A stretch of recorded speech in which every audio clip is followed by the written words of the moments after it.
All right. Good evening. Good evening. Good evening. Welcome to the Thursday night show on The Real Precious. Yes, we're here on a Thursday. Y'all just rocking with me because look, it's gonna be a little bumpy ride for the next couple weeks, but I appreciate y'all for rocking with me.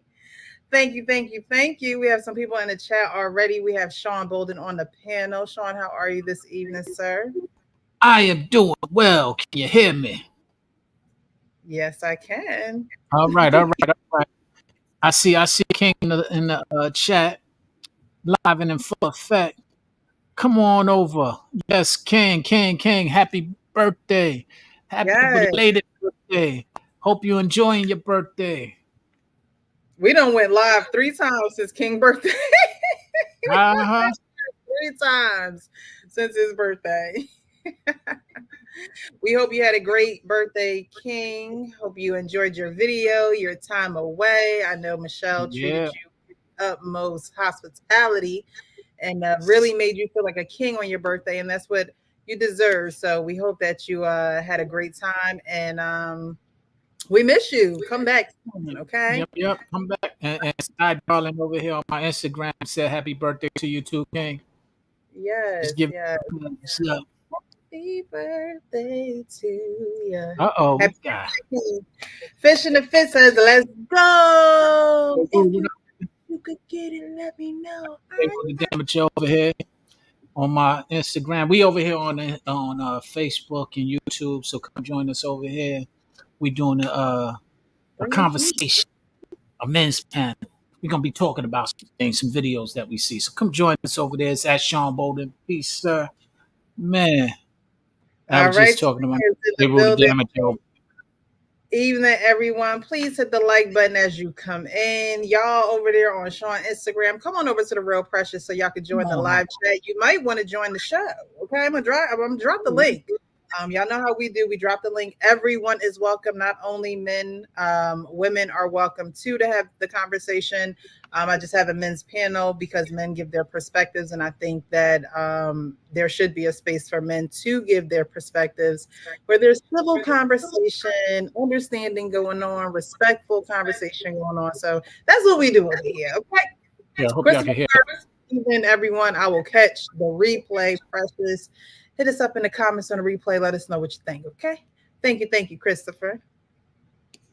Quincy is in the building saying good evening, good people. Good evening. Oh, Christopher's still in here. He said good evening. All just going to watch for a few minutes before hitting the pillows. All right, y'all. Thank you so much for being here. We really appreciate you. If you haven't already, definitely hit the like button.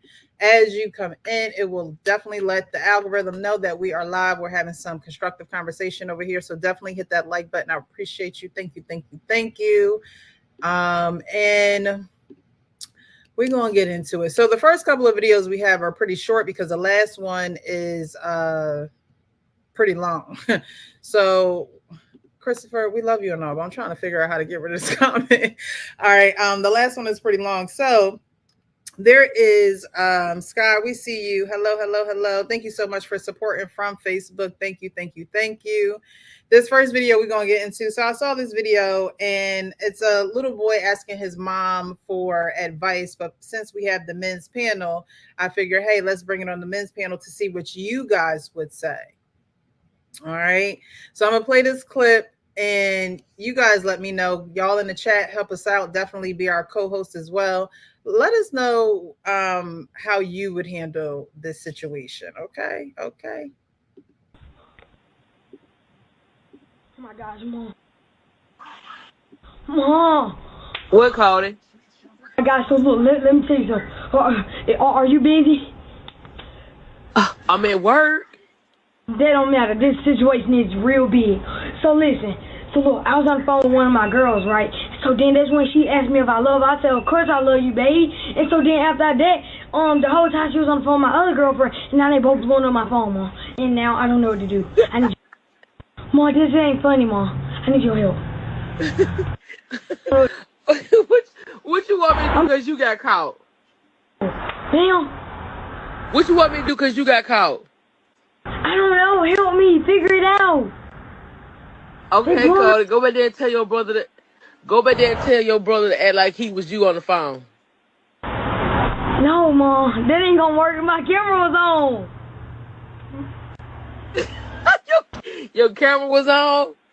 Yes, because I always let them see my face because I'm fine, Mom. I'm so for real, Mom. I need your help. Okay, well then tell her I gave you a little medicine last night and you didn't know what you was saying. Who you like the most? I like both of them. Oh my God, Cody. Go in the house and call me. I'm gonna tell you how to get out of it. Okay, thank you.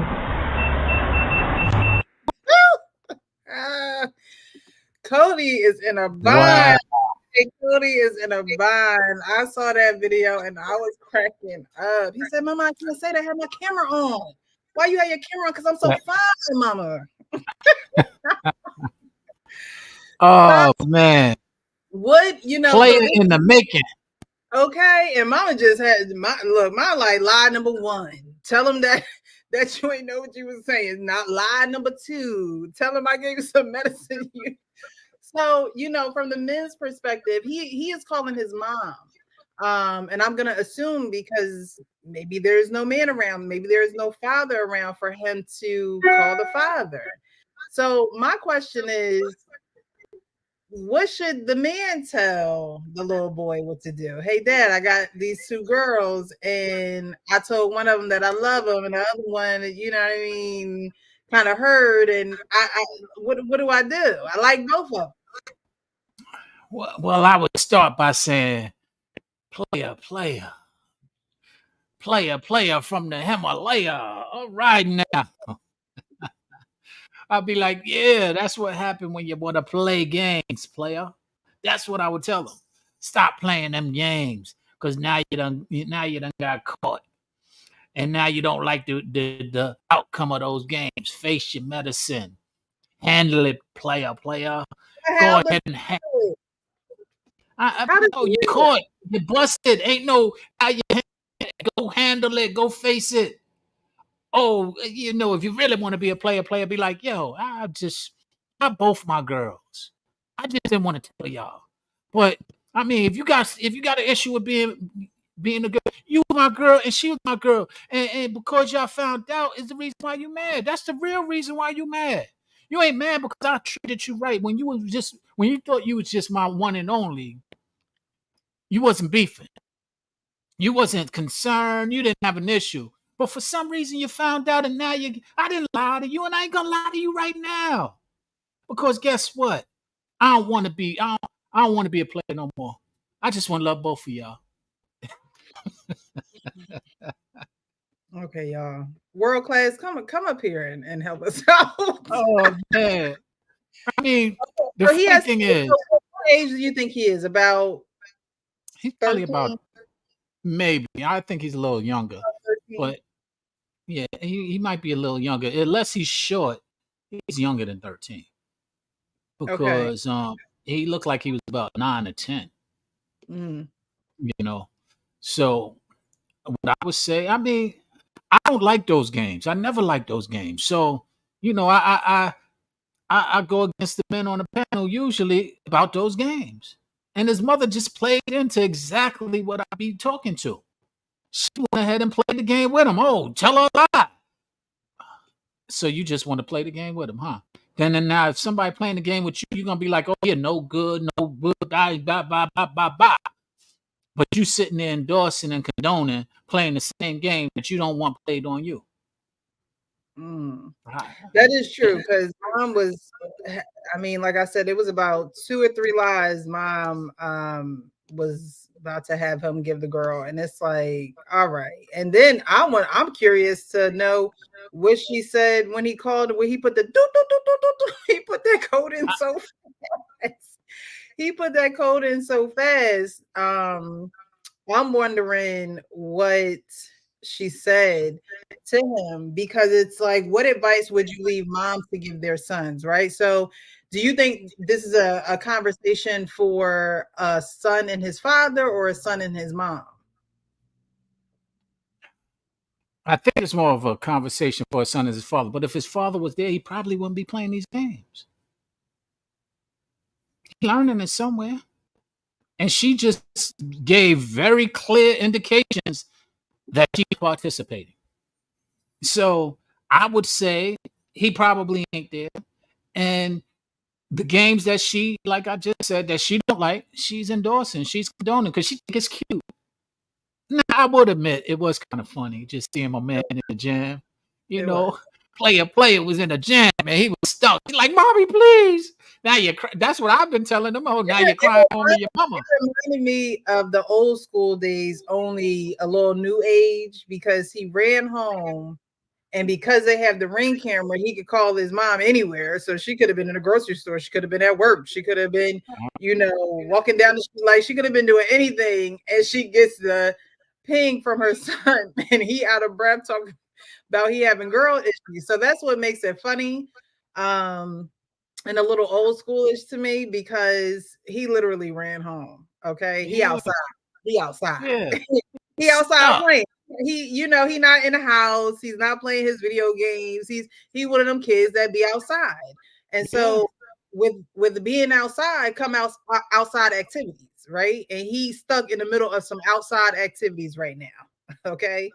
And mom is telling him to lie about his outside activities, in which a lot of men do. They lie about their outside activities. And what happens is when you're raised in a single mother home and the boy is with the mom, women lie. Let me be the first to tell you, women lie. And so when you say he learning it from somewhere, that's where he's learning it from. He's learning it from his mom. Because like you said, if his dad was there, there wouldn't be no games to be played. It would probably be a little funny at first, and then it would be like, all right, we're gonna have to have this conversation. All right. absolutely. This is the moment where we're gonna have to have this conversation. I remember being younger in one of my foster care homes, and my foster mom would have me lie for her. She would have, little white lies on the phone. Oh, is she there? He's standing right there. Women lie, okay, and they will have their children lie for them. Ooh, And and fairness, it's uh-huh. not just women. I Right. think But, mhm. no, I'm gonna say I think men. We were speaking about it offline. I think men might have shown the women how to do it Right, but it because don't men seem like a man is there showing him anything. It seems like a woman is raising that little boy, and agree. she is showing him that, and to give him credit, he know them lies ain't gonna work. He know them lies ain't gonna work. He said it You to know her. what's funny about that? It's cause I'm sitting there. He already playing the two little ladies, and he kind of playing his mom like, "No, ma, come on, man, stop playing with me. You know that ain't gonna work. I can't get away with that nonsense. Those are the lies that she got caught with. Those are the lies that she fell for. And she's trying to say, "Oh, yeah, I fell for it. So yeah, try this." So she's trying to get play advice from a person who been played. What she I should want have say said it is, again. Don't let that get over your head, y'all. She trying to get play advice from a person who got played. look, I think she should have called a uncle, a brother, her father, somebody, and say, "Hey, look, I'm gonna call so and so, and I'm gonna have them call you," because that's a pivotal point in a little boy's life. I think it is when he start liking girls, when he start having these girl issues, because that's where it all starts. And yes, men Nope. and women lie, but again, this mother is saying, tell her this, tell her that, tell her your mama gave you medicine and you ain't know what you was saying, huh? Well, which one do you like more? That's a valid question, I guess. It's like, Is it really? But no, it's a valid answer. I like them both. Great answer, sir. he Great did answer, young man. he did say I like them both. He did say I like them both, but we also have to. I always talk about this, having verbiage that is kid friendly, right? Because as you're an adult or you're growing and you're going through your own adult situations, you're not thinking about kid verbiage. You're not thinking about a kid's psychology. You're thinking on the level of your issues and what's going on in your world, thinking that these kids are going to be able to be parallel to that, and they're not, right? So, she's taking it as a joke, and it's very comical to her. But and within her telling him or asking him, which one do you like most, like I said, that's almost a valid question. But then you have to go into, well, are you dating these girls? What do you define as dating? Just like the question I have scrolling here, what advice should you leave to women to give their sons? Because again, I think this is a father-son conversation, but since he is having it with his mom, what are some things that mothers should be telling their sons that maybe fathers can't or won't? Because that's where we need, she should be going with the conversation as well. Well, I mean, you're right, but there's a lot of deeper issues. If we're gonna really look at it, why is he out there by himself where she's on ringtone, missing two girls in the first place? What happened to after school programs? What happened to leisurely time? What happened to doing homework? What are you doing? Let's just say it ain't school time. What happened to having somebody look after that child while you're gone? Obviously, you wasn't there. He ran to the house to nobody, to a ring camera. Mm-hmm. He's talking on the ring camera, and she's still finding it funny. That's CPS right there. Mess around, she ain't thinking about all that though. I wouldn't go that far. I mean, it could be that type of situation. I wouldn't go that far though, because again, like I said, he's doing what you would hope most kids would do. He is a boy for one. And now if this was a little girl outside, and then she run into the house, and I don't know, I would think a little bit different. Maybe Wait, he could. I'm sorry to interrupt you. Let's. But I want you to really tap into that. Mm-hmm. Why is there difference? And should there is a difference. Boys explore. Boys get into things that little girls don't just naturally. Little girls play games that are more that involve less movement than boys do. Boys are all over. I'm laughing because you're right. Boys do get into things that little girls don't. They get into little girls. Figuratively. I won't go literally right now. But the point being, but what I'm saying is boys have more room to explore. Okay. I have a lot of boy cousins, and there were just places I couldn't go with the boy cousins. They were, and because it was more of them than it was me, they were off exploring more than we were, so I to me, that's just how I've seen it go. And plus, like I said, he's outside. Kids nowadays don't go outside and play. Like they just don't. So if that is the case and he is outside, again, we have to have these conversations of what's going to happen while you're outside. And like I said, with outside activities come outside issues, and this is one outside issue. and I mean, I hear you, but girls are out there too, especially in this day and age. Now in our day and age, it was a little more sheltered. I grant you that, but it wasn't entirely sheltered, because guess what? How's he exploring two girls and they ain't out there? He found them somewhere, and it wasn't in their houses. And if it was in their houses, they were out their houses for a little second to let that little boy to the door. This is true. I'm not saying that girls don't get into things. I'm just saying that boys idealistically get into more things than girls. I ain't saying there ain't no fast ass girls out there. Obviously, he got two of them chasing him. Absolutely. So they doing things that the boys should be doing that they shouldn't be doing. They should have they behinds in the house. Okay, so they with the boys too. So just because the boys are getting into it and girls are too, don't make it right. It just means that they doing what the boys should be doing, and they should be in the house somewhere, or should be in a secluded area somewhere. Hi, Hank. How are you this evening? How y'all doing today? What up, though, Hank? We're doing good. You got to play it back so Hank can see it. All right, I definitely will. And how are you doing, Hank? I don't know if I heard that part. No, I'm good. How about yourself? Doing good. Right All on. right, we're gonna play this back.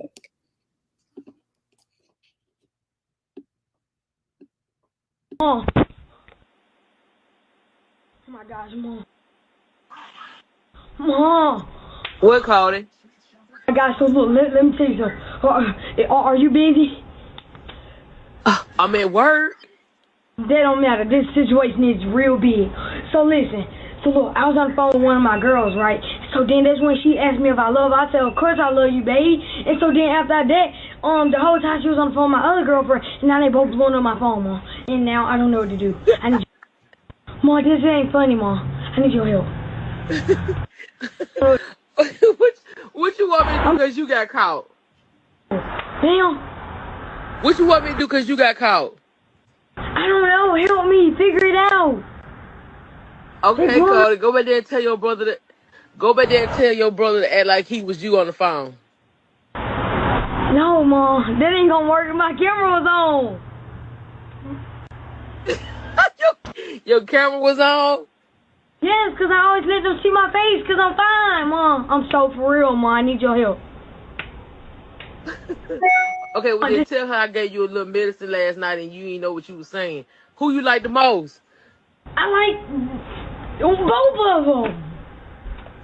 Oh my God, Cody.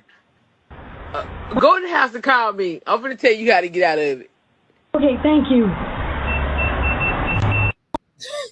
That code was so quick. Yeah, he is about 13. Yeah, he got it. Yeah, he had to be at least. So, Hank, what do you think? What do you think after just watching it? Your raw reaction to it?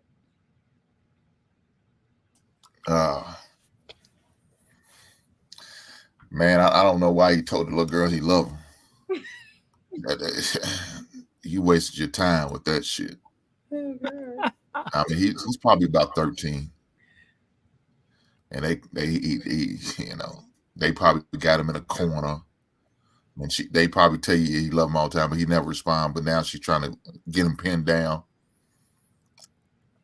Yeah, he's in a bad situation. He might as well, if they both heard the situation and both heard the scenario, if it's spot on what he said, he might as well chalk it up. He better take an L on this one. Ain't nothing you're gonna be able to tell them. Because if they go to the same school, they gonna trade notes, and it's over. They gonna trade notes, and it's over. So I don't know if they go to the same school or not, but if they do, it's over. And even if they don't, they'll find a way to network. Look, somehow she'll find out the girl's name, because like I said, he gonna tell on himself. Well, who's the girl you told you else you love him? Oh, it's her, but I really don't. I was just saying that. And as soon as he tell your name, she can go look it up. Well, she's gonna reach out in the DMs. The other girl was on the phone, so he was on the phone with the one saying that he loved her, didn't know that the other one was on the phone. So they was already in cahoots. They already knew. They had to have already known that something was going on. It's like they called them on three-way or something, or she chimed the other girl in somehow, some way. But she heard him say that she liked the other girl. So they already done. So they already exchanged notes. Mm-hmm. They just want to confirm. Mm-hmm. They just want some clarification. Oh yeah, it's over, dog. It's over. It's over. He better think about the memories he built with him, and that's about all he's gonna have with them again. It's it. Take his L and keep it moving. Learn how to operate a little differently. Now, the mom was about to have him tell 2.5 lies. Okay, how would you instruct a mother to give a son advice like this? Because, like I said, she was about to tell 2.5 lies. Then who knows what she told him when he actually came in the house? So, how would you instruct a single mom to give a little boy like this wisdom when it's dealing with two little girls? Yeah, I wouldn't. It's not there. Mama needed to be quiet and just stay out of it. And hopefully she have a brother. She said, call your uncle. Call your uncle, see what he would do. You know what I'm saying? Yeah, I would take it from her mother, because the mother probably gonna say, "Well, that's what you get. You don't need to be lying to these girls. You need to be a gentleman." She gonna help him get out of it. I mean, she might tell him one little story, but she came up with some lame shit talking about, tell him I gave you some of that Robitussin. I will, and you was a little drowsy when you was saying what you was saying. Yeah, that shit ain't gonna work. You need to go talk to his damn uncle and get some game and figure it out from there. Yep. I told you, player is trying to get advice from somebody who got played. You don't do that. You got to go to another player. But yeah, he's funny. He said, "Come on, that ain't gonna work. They saw my beautiful face." That part gets me every time. He was like, "I'm fine." Ooh, he's definitely gonna be trouble. So somebody needs to talk to that young man. Okay, somebody has said in the comments somebody needs to have that serious conversation with him, because again, this is one of the pivotal points in a little boy's life where it's just like, all right, I'm feeling myself. I know I'm fine. I know the girls all up on me. They want me.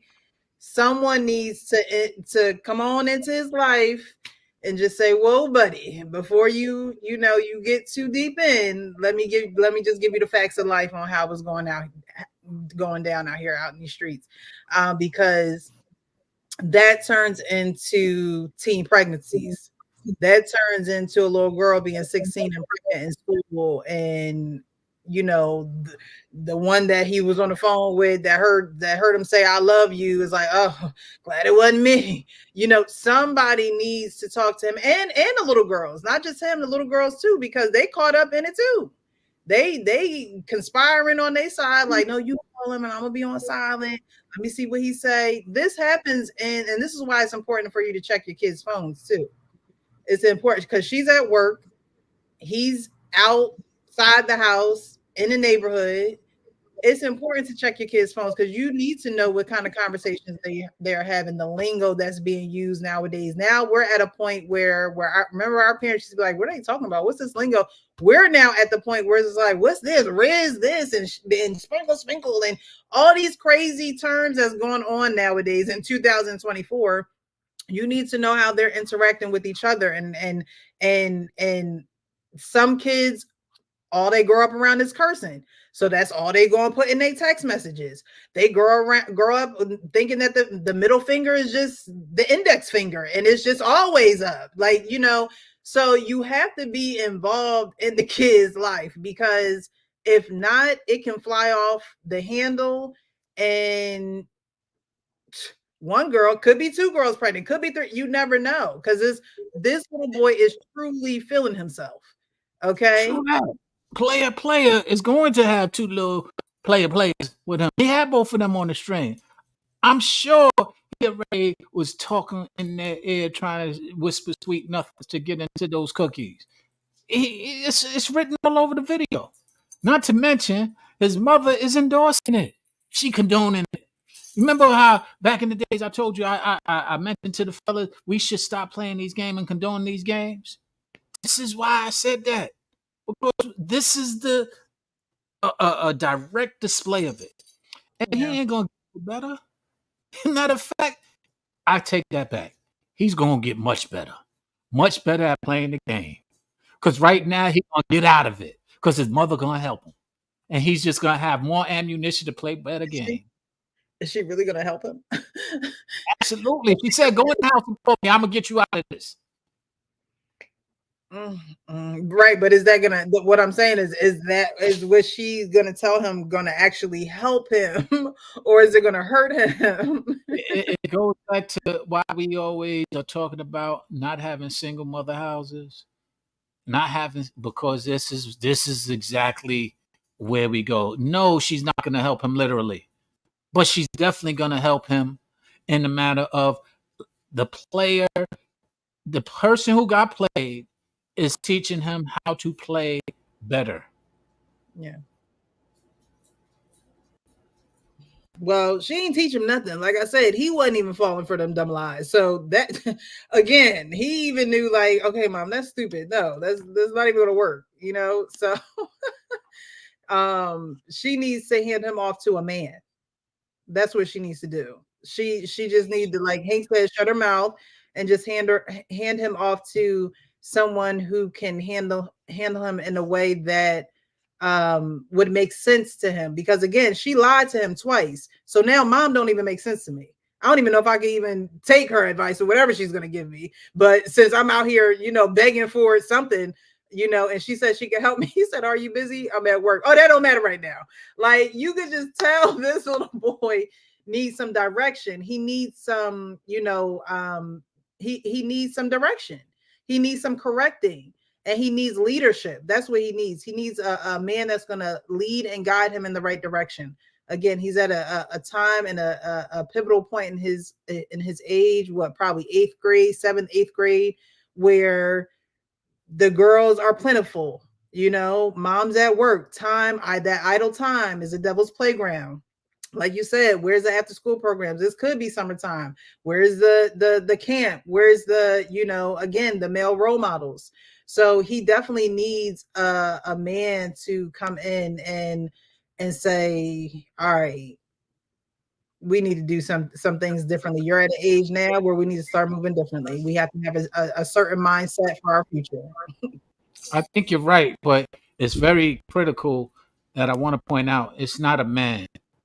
It's a man who can direct. Because if he go on the character that I was just playing, hey, player, yeah, guess what? It ain't gonna help him none. Because all the man gonna do is tell him, all right, Sue, you got 2 girls? All right, let me tell you how to get out of this, bro. And so it depends on the man that he goes to. He don't just need a man. He needs a man who ain't playing the games. Yeah, like I said, a leader. A leader. That's what he needs. He needs somebody that's going to lead and guide him. Hi, Arpain. How are you? Yeah. What's up, Payne? Yeah, hello everybody. Hello. How you doing, Pastor? Hank? Yeah, man. Did You got my video, colored Payne? shirt on? Why you got my colored shirt on, Hank? You gotta Yo, go change it's the your red shirt. thing. Look at all of us. We all got a red. Arpain has an orange. Yeah, it's kind of orange. Yeah. No, it's the camera. Doing his own thing. Shab been drinking. That's why Hank, you got to change the color of your shirt, man. It's too close to mine. Oh my goodness. How's everybody doing? We're doing good. We're doing good. Good. We went over a video of a little kid. I'm gonna play it one more time for you, Arpain, and then we're gonna just to get your I appreciate that. Thank you. No problem. Then we're gonna move on. Oh my gosh, Mom. Mom. What, Cody? I got so look. Let me tell you something. Are you busy? I'm at work. That don't matter. This situation is real big. So listen. So look, I was on the phone with one of my girls, right? So then that's when she asked me if I love her. I said, of course I love you, baby. And so then after that, the whole time she was on the phone with my other girlfriend, and now they both blowing up my phone, Mom. And now I don't know what to do. I need Mom, this ain't funny, Mom. I need your help. What you want me to do because you got caught? Damn. What you want me to do because you got caught? I don't know. Help me figure it out. Okay, Cody, go back there and tell your brother to act like he was you on the phone. No, Mom. That ain't gonna work. My camera was on. Your camera was on? Yes, because I always let them see my face because I'm fine, Mom. I'm so for real, Mom. I need your help. Okay, well, then tell her I gave you a little medicine last night and you didn't know what you were saying. Who you like the most? I like both of them. Oh, my God, Cody. Go in the house and call me. I'm going to tell you how to get out of it. Okay, thank you.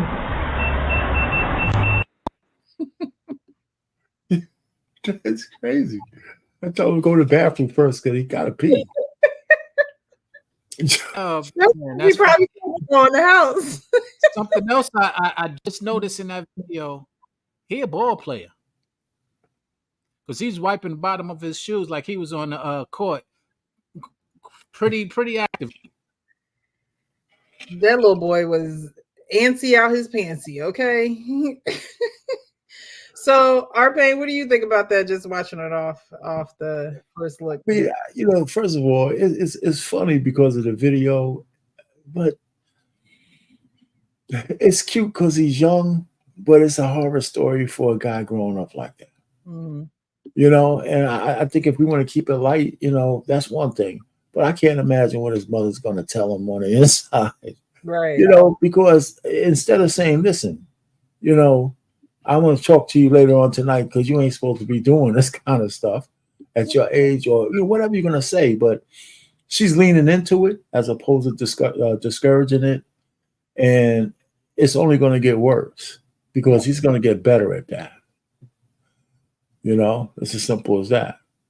You know, so there you go. That's what I say. I mean, like I said, it's cute and funny, but once you become a teen, once you become a grown man, it's no longer cute or funny.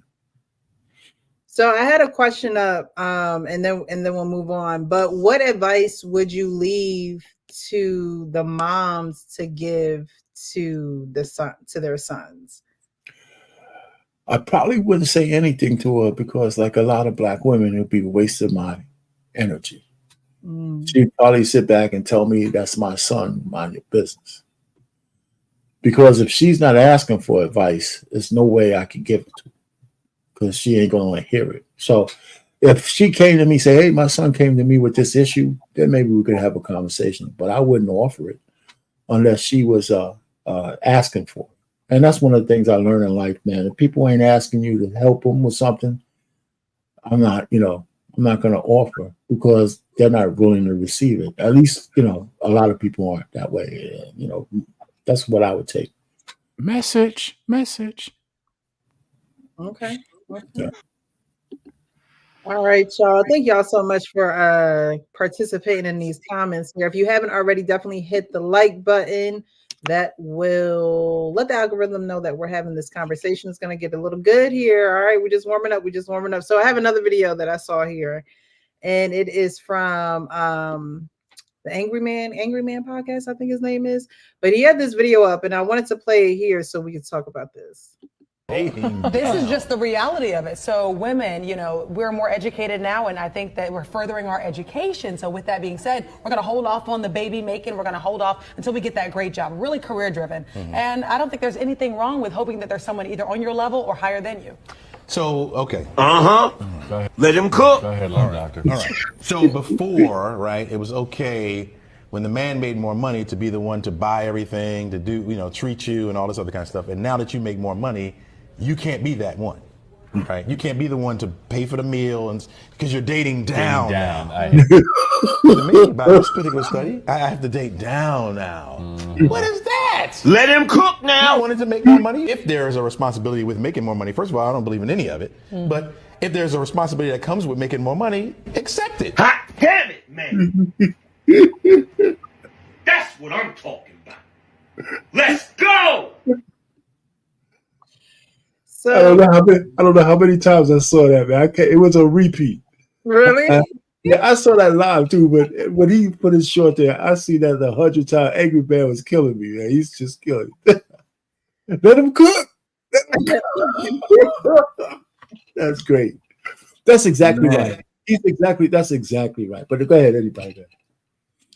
Man, Yes. I agree. I looked at it too quite a few times, and I was feeling the same way, the same sentiment. Let them cook.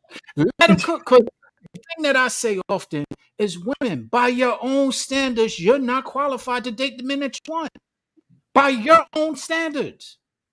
So why are you continuously creating these standards that you can't even? If that's the case, then you shouldn't even be acknowledged by anybody who you're dating or who you want to date, because they're dating down. They're settling for you by your own standards. So let them cook. Let them cook.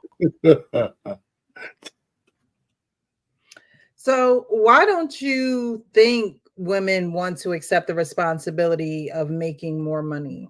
Why don't you think, okay, so man makes more money, you know, women want him to pay for everything. Woman makes more money. She still feels as though he should pay for everything. I saw a video, and these weren't even our people. These were white folks, okay? And it was the, you know, the street interviewers or whatever. And I saw it on 2 different occasions where the boy had maybe $2,500 in his bank account, right? And the girl had like $2,500 in her bank account. And he's like, you have me paying for everything and you have all this money. And she's like, well, yeah, it was a gift from my father or whatever the case may be.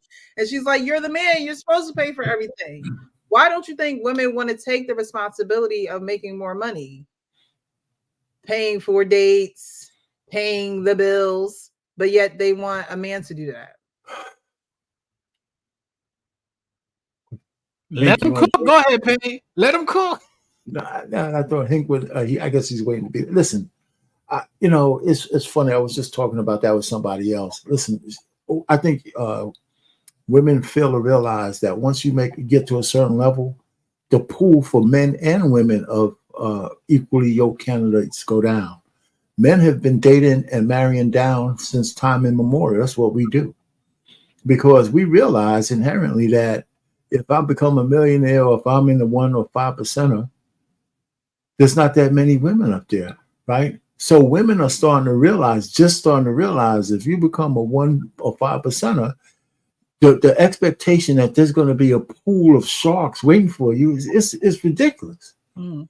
And it's not like they don't kind of understand it, but I just think that they still have the hypergamy with them, right? So your hypergamy says that now that I'm at this level, I got to have somebody at that level or higher. Depending on how high you are, one, you can't deal with a man in that level because you're too used to being a boss.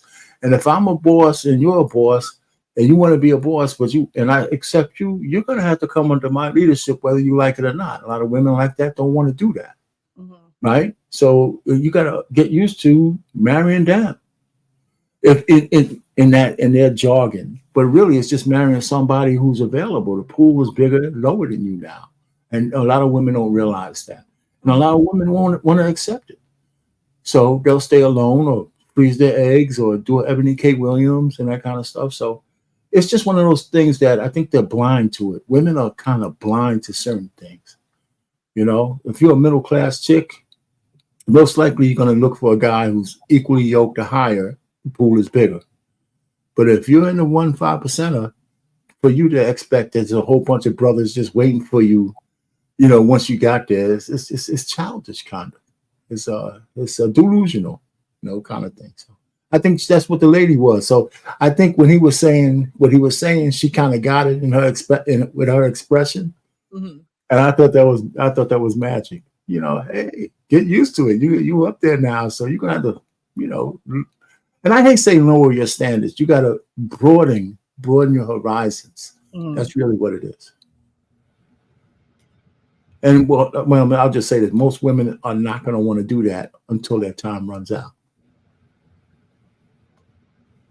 Okay, Hank, brother Hank. Yeah.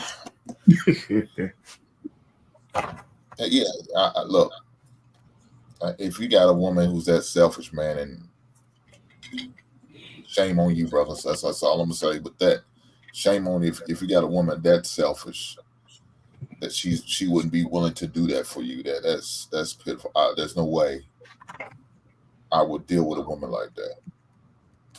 You know, and she was just bragging and being egotistical, but then, you know, it'd be beneath her to date a man who's just, you know, like I said, making a $50,000 type guy. Yeah, she's still gonna want you to. That means you have to get a second or third job to pay for her lifestyle. That's what you want to do, and knowing she's $120,000 chick. You know, I wouldn't mess with a chick like that. So why do I think women accept? Well, doesn't accept the responsibility? Is that what you're saying? Why don't you think women want to accept the responsibility of making more money?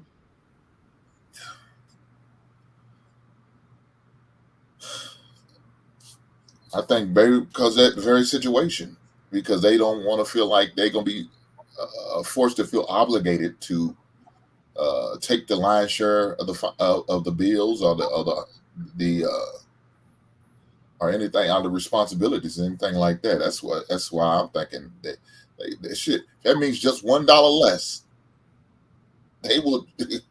I will take $1 less than him, just so I don't have to feel obligated to take on that burden.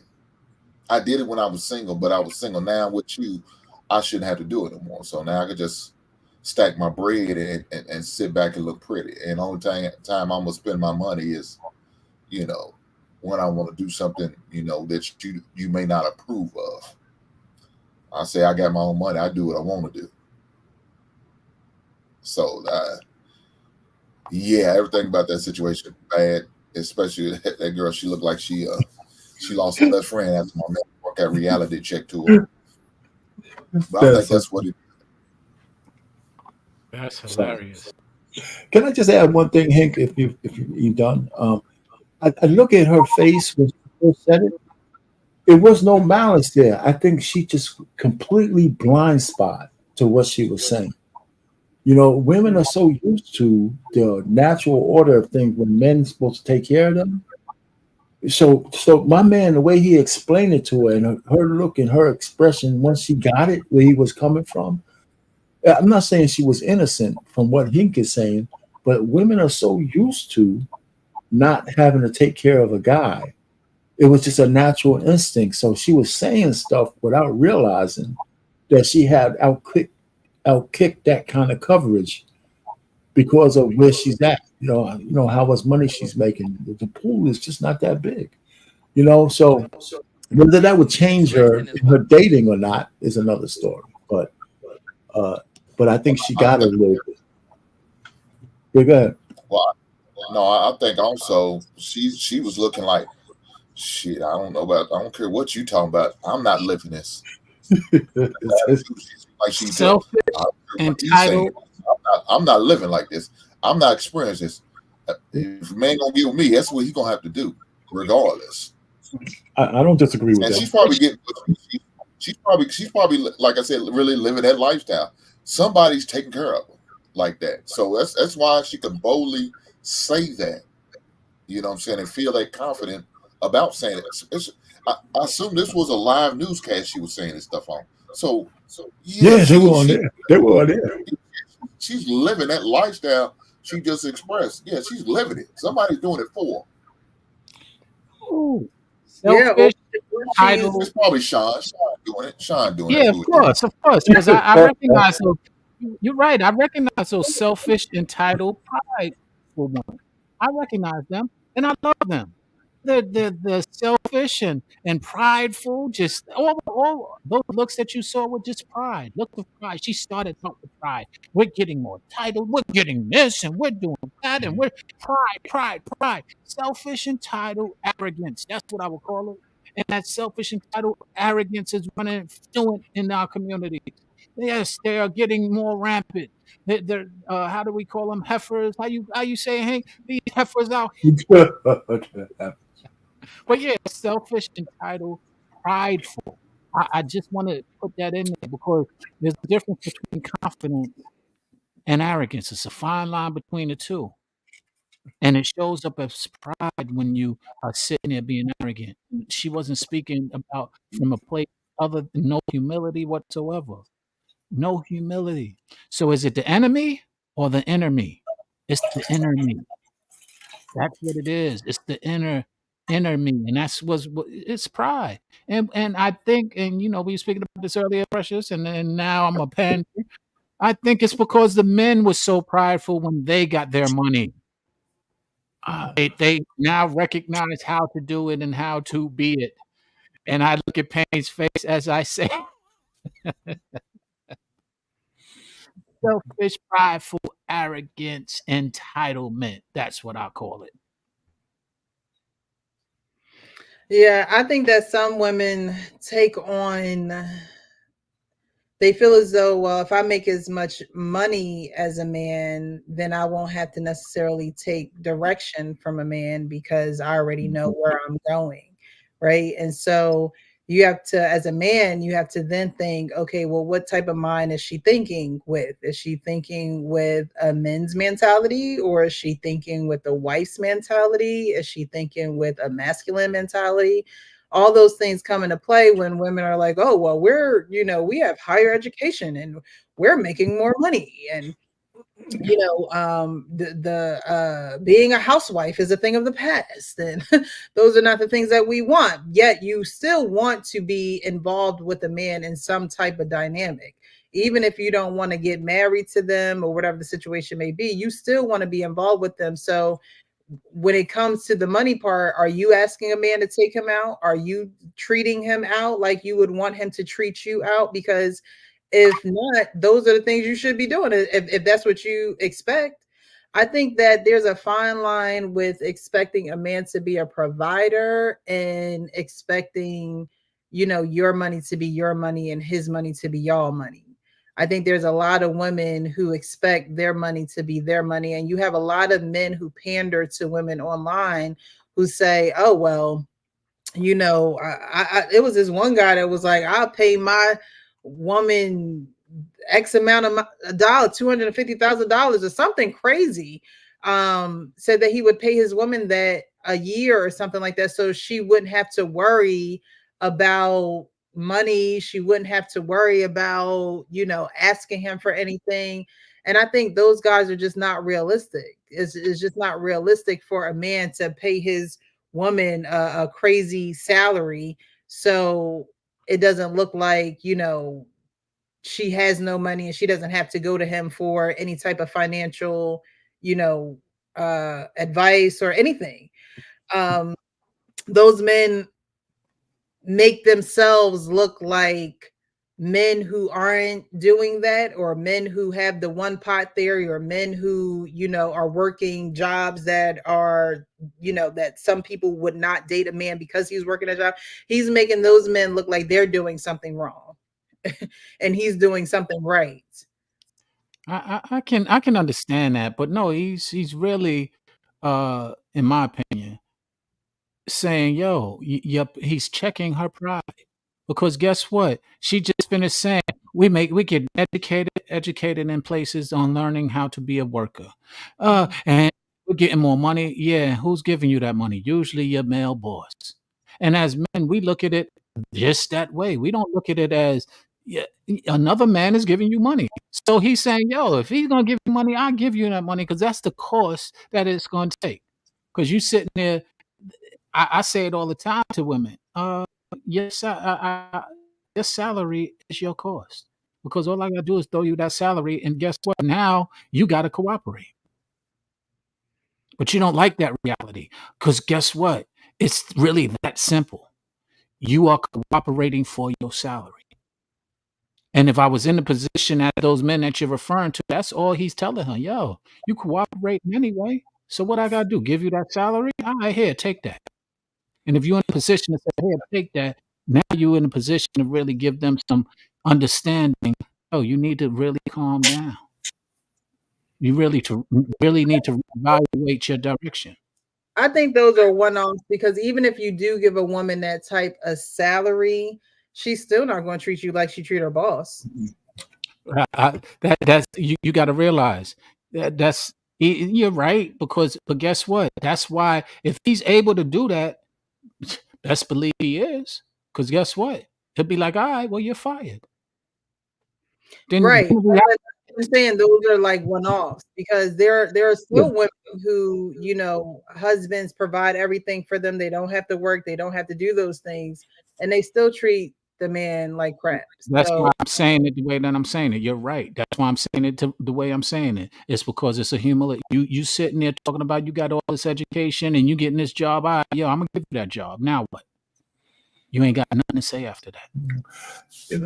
I think we're reading a little bit more than, I think what she said, it was just a natural occurrence for women.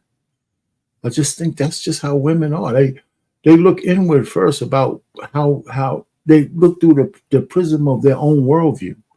and they don't have the whole big picture. She moved herself out of the normal, regular working class woman's space, but she's keeping that hypergamy with her, not realizing that she entered into another realm where you're not going to have a big pool of men who are going to be equally yoked with you or above.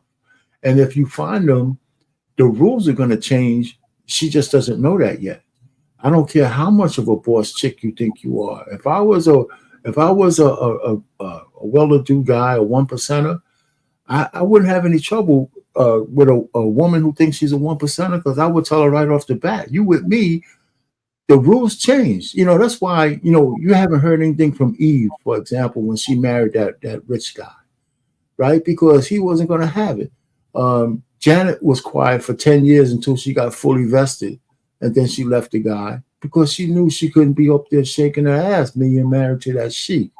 So she put the money in, she put the time in until she could cash out. And she cashed out at 10 years.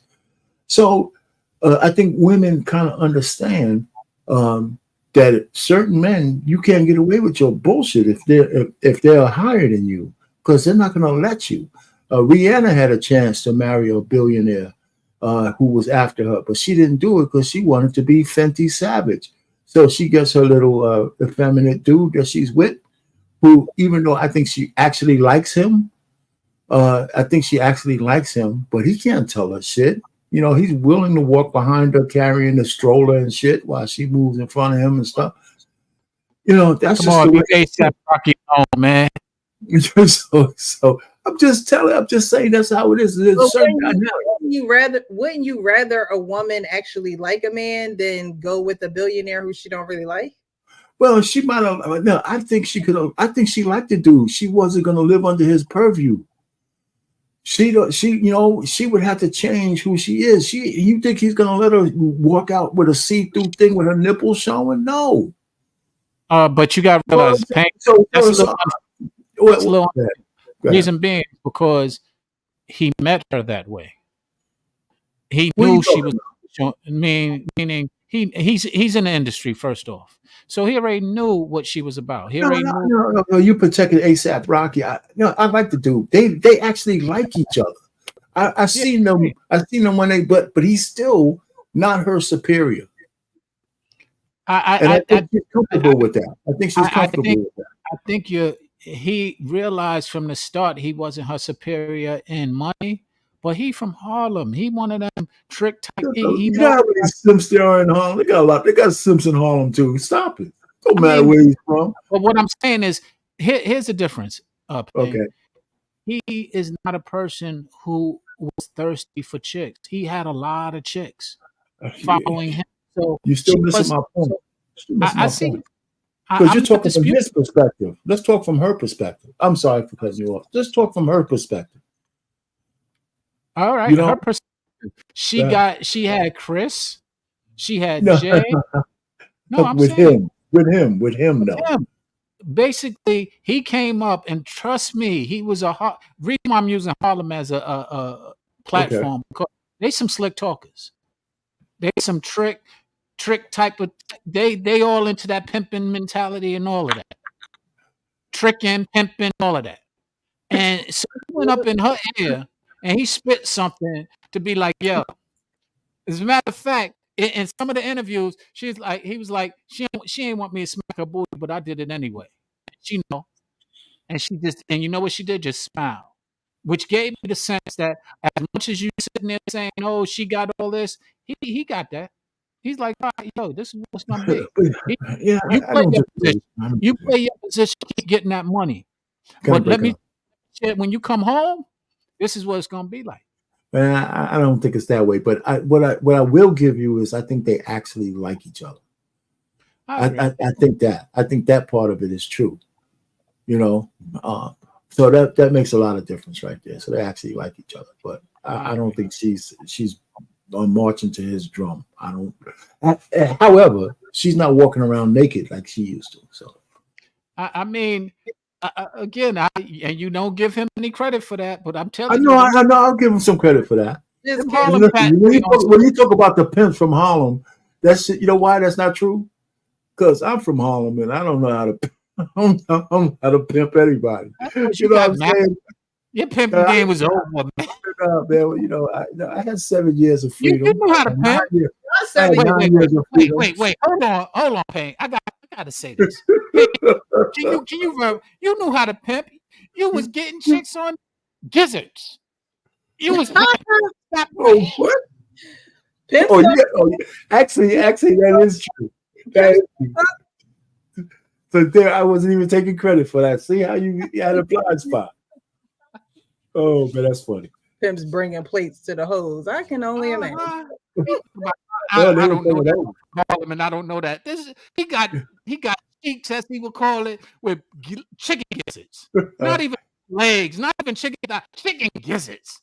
And you throw some chicken gizzards in a pot with some roux and a little flour, some onions, and some season that shit up, man, and tenderize those son of a bitch over some rice. Little music and shit back there, man. Have our own place. Oh, forget it. No pimp. That was a tenderoni. That wasn't no pimp.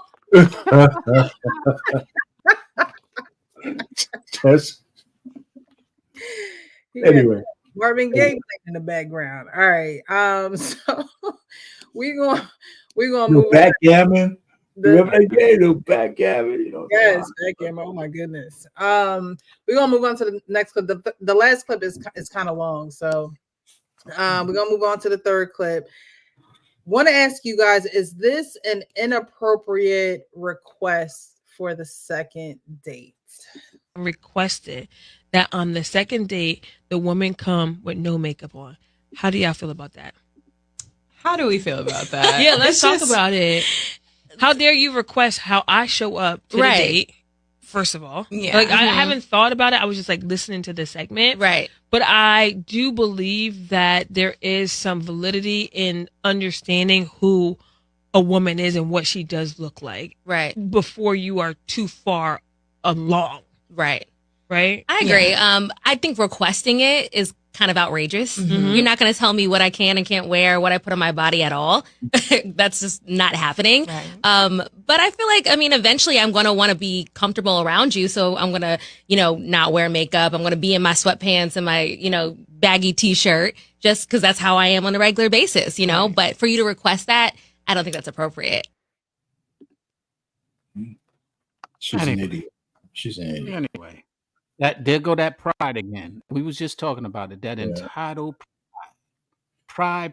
And you ain't gonna tell me what to wear. Yo, how dare you request what I put on? How dare you request me to pay for your second date? Let's go there. How dare you? But he don't want to hear that. So you're gonna sit there and tell me I don't have a right to ask you something that will make me feel comfortable in knowing who you are? Before I invest heavier in you, I already invested in you. I took you out on a date. Be happy. For some reason, you feel like is what I'm supposed to do. No, that's something I'm supposed to do. I don't mind doing it, but now I'm choosing to ask you to see you without all of your disguise. And you're gonna sit there and try to flip it on me how I dare you? Guess what? Okay, back to the streets. You for them streets. Okay, so you don't think it's an inappropriate request. Hank, what about you? No, I don't think it's inappropriate. I mean, it's all about how you phrase it. How do you make the request? You know what I'm saying? You can say it in a way, that doesn't sound too demanding or intrusive, something like that, in my opinion. But no, I don't think there's nothing wrong with it at all. I mean, if that's what he wants, that's what he wants. I want to see you, in your natural state. You know what I'm saying? And so, do something that's gonna, that's not going to require her. I mean, when you go and when you're asking her out, I'm sure you're gonna take out all day. So I'm gonna ask her out on something that's not going to require, like, say, let's go hiking. I mean, something, what I'm saying, let's go do something with nature, where now you're doing something in the great outdoors, and you at your natural state. Wear some shoes that you don't mind getting dirty. Maybe some clothes that don't mind getting dirty. So then, you put in a rim or a atmosphere. Okay, well, I just let my hair down and just be me. You know, just make sure you brush your teeth and put on some deodorant. That's all I ask. I don't want you that natural, but you know, yeah. Oh man, Hank, you sure you ain't from Harlem, man? That's a good one, Hank. That's a good one. That's a good one. I'm from Kentucky, baby. I'm from the country. Because that was some Harlem slick shit. Let me just go ahead and let me just go ahead and you know, like, this is what Harlem do. Don't worry about this hand right here. Just focus on this hand. So we ain't gonna tell you that we want to see you natural. We just gonna, hey, why don't you come out to let's go hiking. That was some slick. Everybody is not a scammer. Okay, I mean, he's a country guy, so hiking, you're right. I think that is really natural to him. Whereas New York, scamming is something very natural. No. What I'm saying is, you're right. It's not, but the word trick is you're kind of doing it to trick. You're kind of saying, hey, I don't want to directly tell you. I don't want to be trying directly open with you. I'm going to find a way to soothe it, which is fine, and I can learn from that because she still might come all right. There's some women women can still have a wig on. I've known women, since 7th grade, still wearing weaves. I'm like, I've never seen her wear hair. And that's why I called it, that's why I said tricking, because instead of just saying, yo, I want to see you without makeup, you're trying to persuade her to not put on makeup, and it can backfire on you. And instead of just saying, yo, you know what, I would really like, and make the request directly, instead of beating around the bush. Just directly say, yo, I want to see you without makeup. Well, all right. So listen, I hear you. One of my 10 steps to vetting a woman is actually seeing her in her natural state. Because I believe that women who can't be in their natural state have a mental issue, right? And I don't want to deal with that, right? So that would have been, I wouldn't come out and say, well, my next date, do this. I would find, if we're really courting, if you're just another chick I'm just taking out, it may not come up. It depends on how serious I want to be with you. So there's, like Hank said, there's a way to approach this subject. But it's one of my things on the list. I got to see you in your natural state. It's as simple as that. And if you tell me, if any woman, forget about just the natural state, any woman who tells me that, you can't tell me how to dress or what to do and all that, then, we're not going to go any further anyway. Because it's gonna manifest itself in other things. As soon as a woman says, you can't tell me anything, then you don't want to be with a man who's a leader. And I'm not saying I'm a leader. You don't want a real relationship with anybody. You're looking for a partner. Let's sign an LLC and let's just have done with it, sex with benefits and shit like that. And you go your way and I go. But any woman who wants to be with a man who's on his square, you're gonna have to take some kind of direction. Not to say that you can't correct him when you need to, and he should be able to take that. But when you come out and say the idiotic thing that lady said, it's just indicative of her mindset. And it might be on the clothes today. It might be on the clothes today, but it'll be on something else tomorrow. You can't tell me what to do. Agreed, but you are a leader, Payne, and stop talking about you ain't saying you're a leader. You're a leader, here's the point of why I'm more direct, because you're playing the game and she playing the game. So if you say it directly and she comes off with that, you can't tell me what to do, then you nipped it in the bud early. You don't even got to go on that. I don't disagree with that, but it's still decorum on how you could do it. I mean, it depends. Listen, it's not really being deceitful, Sean, to say to have decorum and how to get stuff out of a person. That's not really being deceitful. If you're trying to get something out of somebody and you're being suave, decorum, however you want to word it, you're trying to persuade and manipulate something out of somebody. Officers do it often, and we don't like it when officers do it, but they go ahead and say, well, so-and-so probably going to tell you. They're not doing. They're just having decorum on trying to get the information, but we don't like it.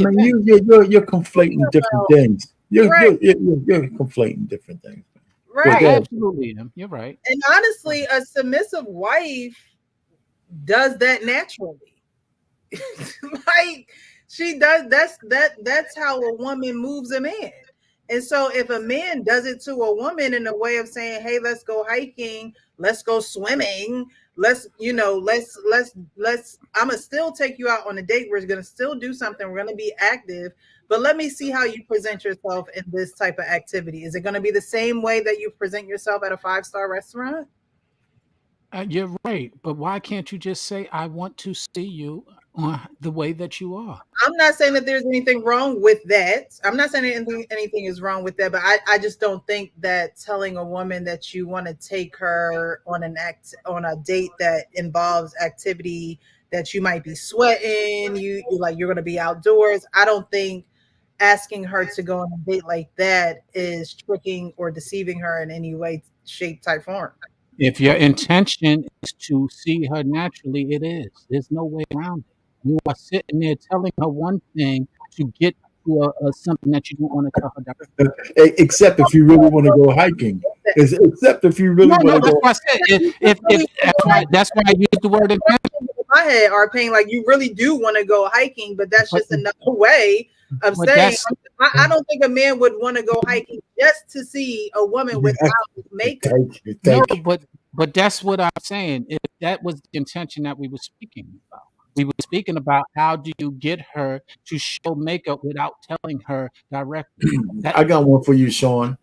If she came to the hiking event with her lace front on, that should tell you something too. Oh, see, the lace front, I can't say. The makeup, yes. If she come with the lashes and the makeup, with the lace front, you missed the assignment. But if she still got the lashes and all the makeup and all that on, then yeah. I mean, but she's gonna sweat under that head. But she's used to that sweating. That's what she does naturally. So that ain't gonna be something that's gonna change. Now it might change. I don't know where y'all go hiking at. Where I go, there's some bugs. You don't want them goddamn wig because you taking that shit home with you because they gonna build a goddamn nest in your shit if you let them. So that bullshit. I agree. But water park, I'm telling you, they're not gonna let the wig go unless there's a really good reason. Like I said, and I'm not going. I wouldn't be tricking her into do because I go camping in the summertime. That's what I do. I got a tent, I got a tarp. We lay down before we put the tent down. All that. We got wood. I got spare wood, trees, and all that. I go hiking all the time. That's what I do. So I go hiking. We go fishing. You know what I'm saying? I don't go fishing. We do all that. Yeah. I see. My point isn't what you're asking her to do because I agree those are great things to act and you do get a lot of naturalness naturally, So I'm not disputing that portion. I'm saying, but if your intention is doing that specifically to see her in her natural state, and you can't just tell her I want to see you in your natural state, that's what I'm speaking for. Okay. Understood. Yeah, I don't think men, should have an issue with being direct, but I also think that there are ways that you can get what you're asking for without being as direct. Because again, your women do get very sensitive around those topics. They just do. You're right. And no matter how you put it, it just could be a point of detention for them, So right, but this is the point. The reason why I say that is because that automatically shares that you're not for me. Right. I'm not gonna wait. So I'd rather tell you directly, and you show all of those things, get defensive, get sensitive, whatever it is you're gonna do. No, I ain't doing that because that just gives me a quicker way to identify. Before the streets. No, I'm just. I mean, but look, the example I gave though, Sean, that could kill two birds with one stone, right? Mm-hmm. Like I said, I'm the type that would go camping, go hiking, stuff like that. So I'll do that. So that's one of the things that I like to do. So that would let me know a lot of things. Is she willing to dress down and I guess almost like lower herself to what she's used to? And do these type things? If she's willing to be vulnerable, and put herself in an uncomfortable position, even though this ain't something she normally does or ever done before in her life, but she's willing to do that. Why? because she gets the opportunity to spend quality time with Ink, is she going to let me know her true colors? Hell no, I don't do shit like that. Okay, well, that lets me know more than likely this ain't gonna work, because I'm a usually go camping about once a month, and if this is not what you want to do, I don't want to be going by myself. Saying I want to go with my lady, and if you my lady, you don't want to go, and I'm just there, then how is that going to look? What is that going to be? I agree. How's it going to work? I'm out there all weekend, and you just away from me is like, okay, what are we doing here? And then people gonna be asking, well, Hank, man, why don't you bring your lady with you? Oh, the heifer, they won't come. She too stuck. She won't take out them lakefront go. I agree. Now, Hank, I agree. And that's why I couldn't really, I was messing with you, teasing you when I was saying Harlem, because technically I understood what you were saying. I was just messing with you. But there are literally some Harlem type of cats, and I'm picking off on them, that will do that intentionally because they ain't got the balls to just say, yeah, can I see you? And it's not that you got to say it that way, because I agree with you. You can say it however you want to get to the point. Because I too go camping, and I ask that question, would you go camping? Because that does show a lot about a person, especially if they're not from the city. If they don't want to go camping and they're from down south, I'm questioning that. Like, wait a minute. So why wouldn't you even think to? Because I'm just saying I like to go camping. I'd love to take you out there one time. And if you're not willing to consider that, to your point that you just made, then yeah, you're not the right person, because your value is somewhere where mine is not. I want something natural. You want something. Yeah, no. Anyway, I think that women should be mindful of that as well. I remember dating a guy, and the first date I had on makeup. Not a lot. I don't like this foundation and things of that nature. And so the next day I saw him, I was like, I'm not going to wear makeup. I'm not going to wear the foundation. I'm not going to, I may have had on like mascara on my lashes. I don't wear fake lashes. But I was like, I'm not going to wear makeup, because if he like me, he going to like me. If he don't, he ain't.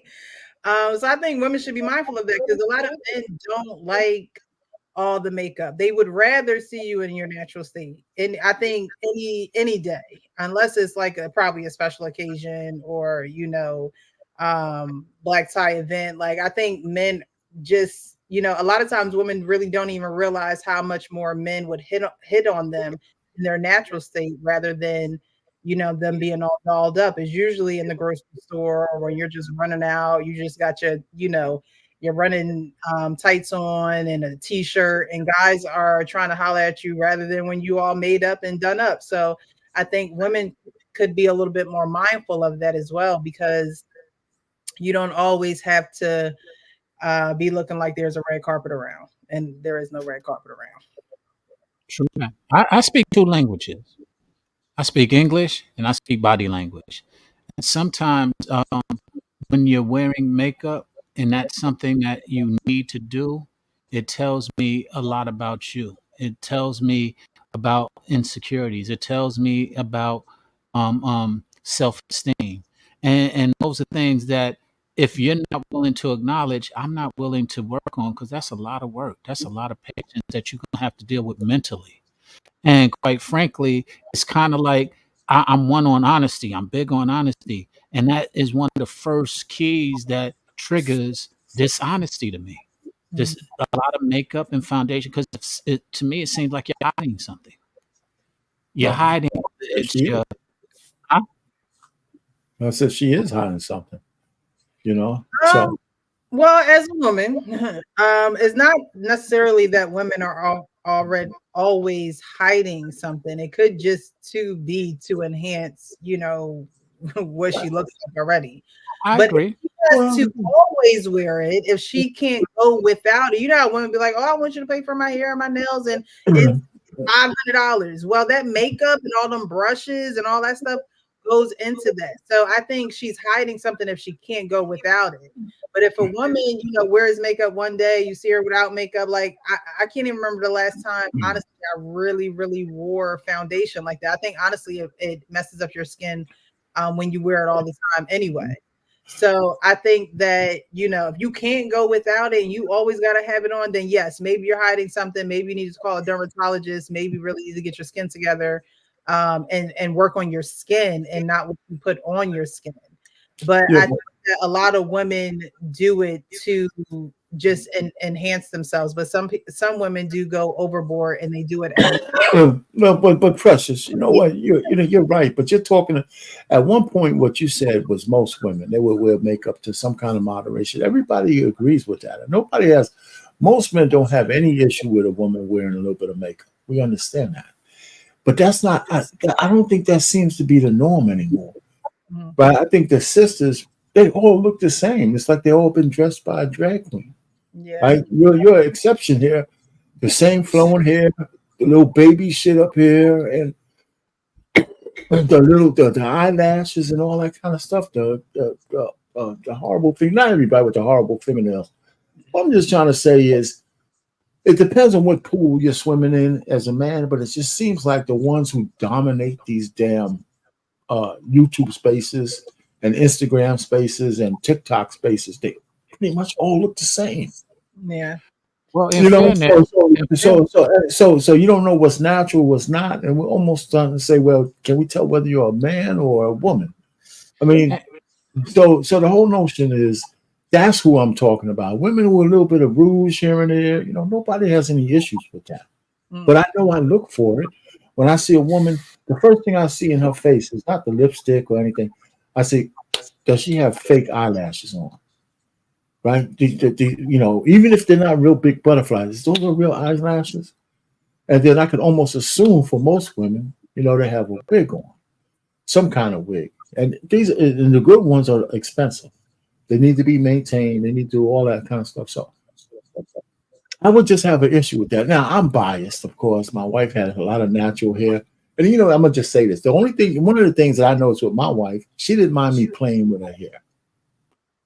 Right? So I was just naturally drawn to playing with it, no matter whether she made it up or not. So I gave her a bump up for that. Because a lot of women, once they had their hair done, you mess with it, they want to kill you. She never complained about me like fooling around. I never would mess it up really, but I always put my hand on her hair, like touching it.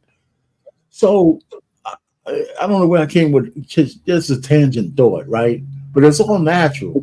My daughters and my daughters have all natural 4C hair from their mother.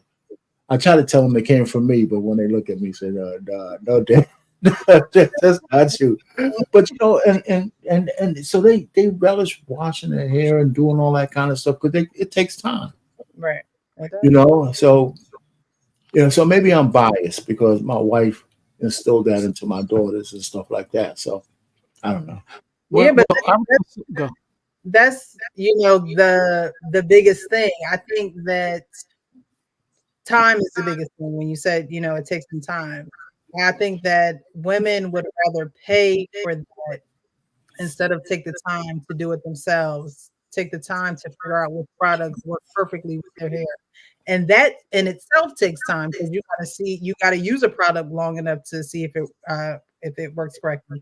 The correct tool, like in the kitchen, if you want the correct utensils, you're not going to be able to, cook or eat food the right way. So I think that the time, the exploration, a lot of women don't even know themselves. So they don't know their skin. They don't know their hair. They don't know what it takes to maintain it and to keep it nice and looking presentable.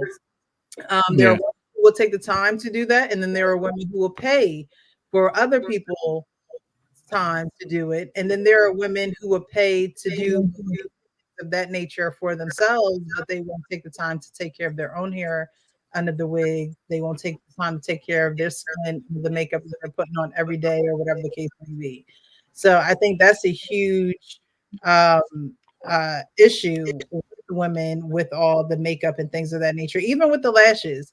I'm trying to think what maybe in the last 10 to 15 years, I thought it was weird to watch because I play basketball, but I don't really watch women's basketball like that. Yeah.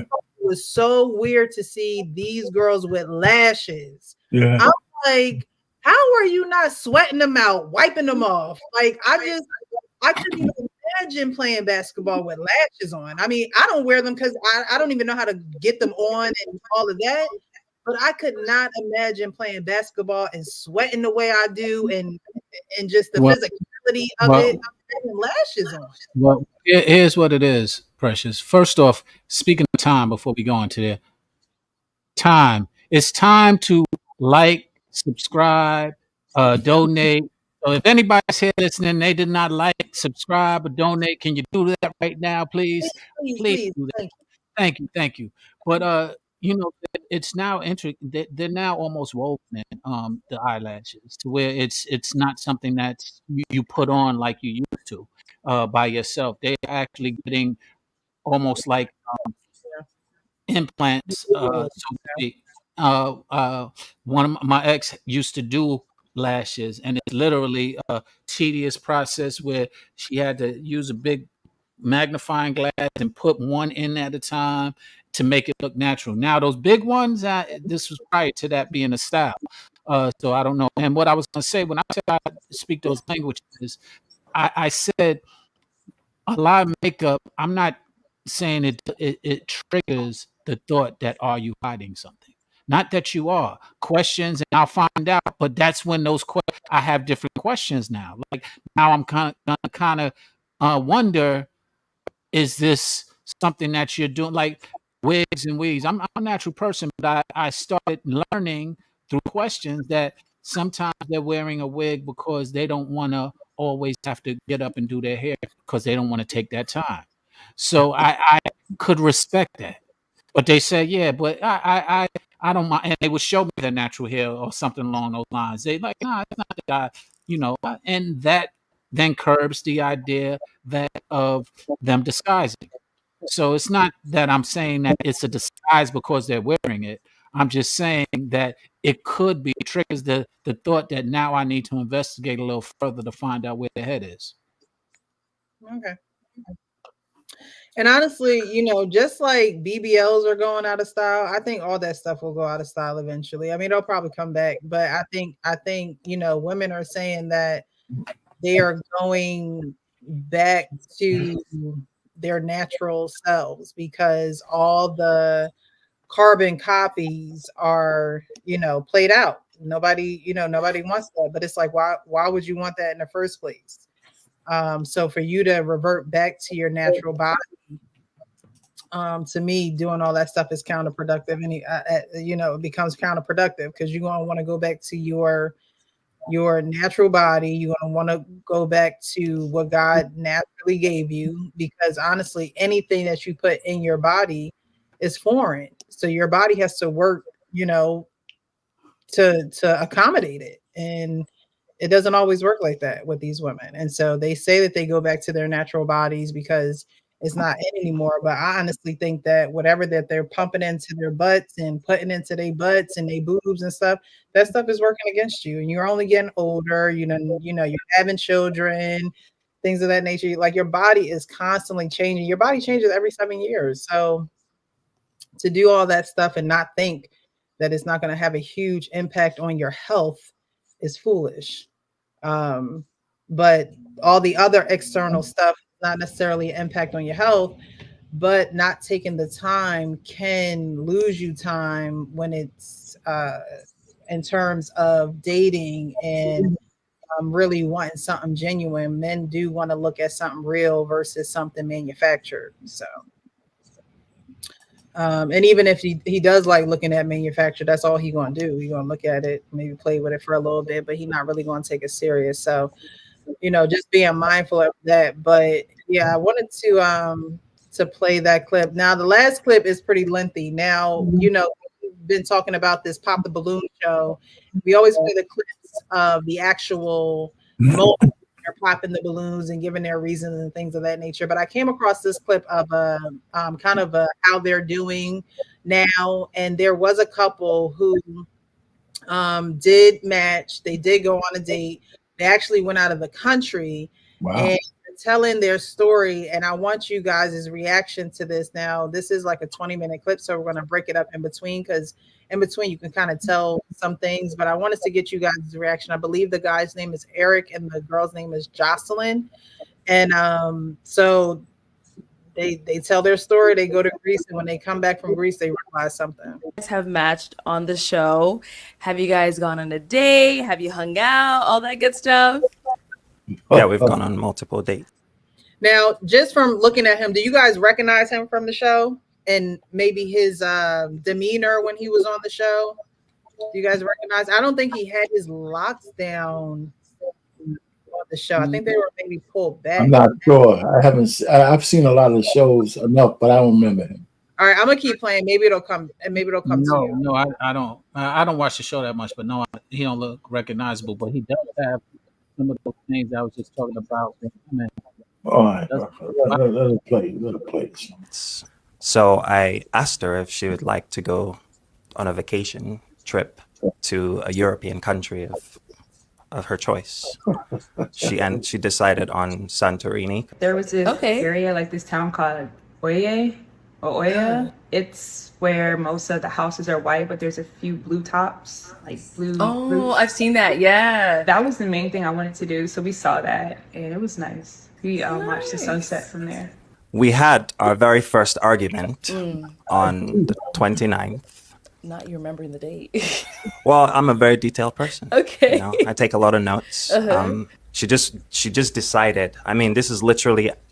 I went outside to take a break, and she sent me a text. I'm going to the airport. It was so abrupt. It caught me off guard. So I was like, "Well, how did that trip end?" Or like, why are you always trying to get to? Let's get to it because I'm feeling a lot of vibes right now, and I don't know if it happened on the trip, after the trip, or who wants to start it off? We had our very first argument on the 29th. Not you remembering the date. Well, I'm a very detailed person. Okay. You know, I take a lot of notes. I try to be introspective, so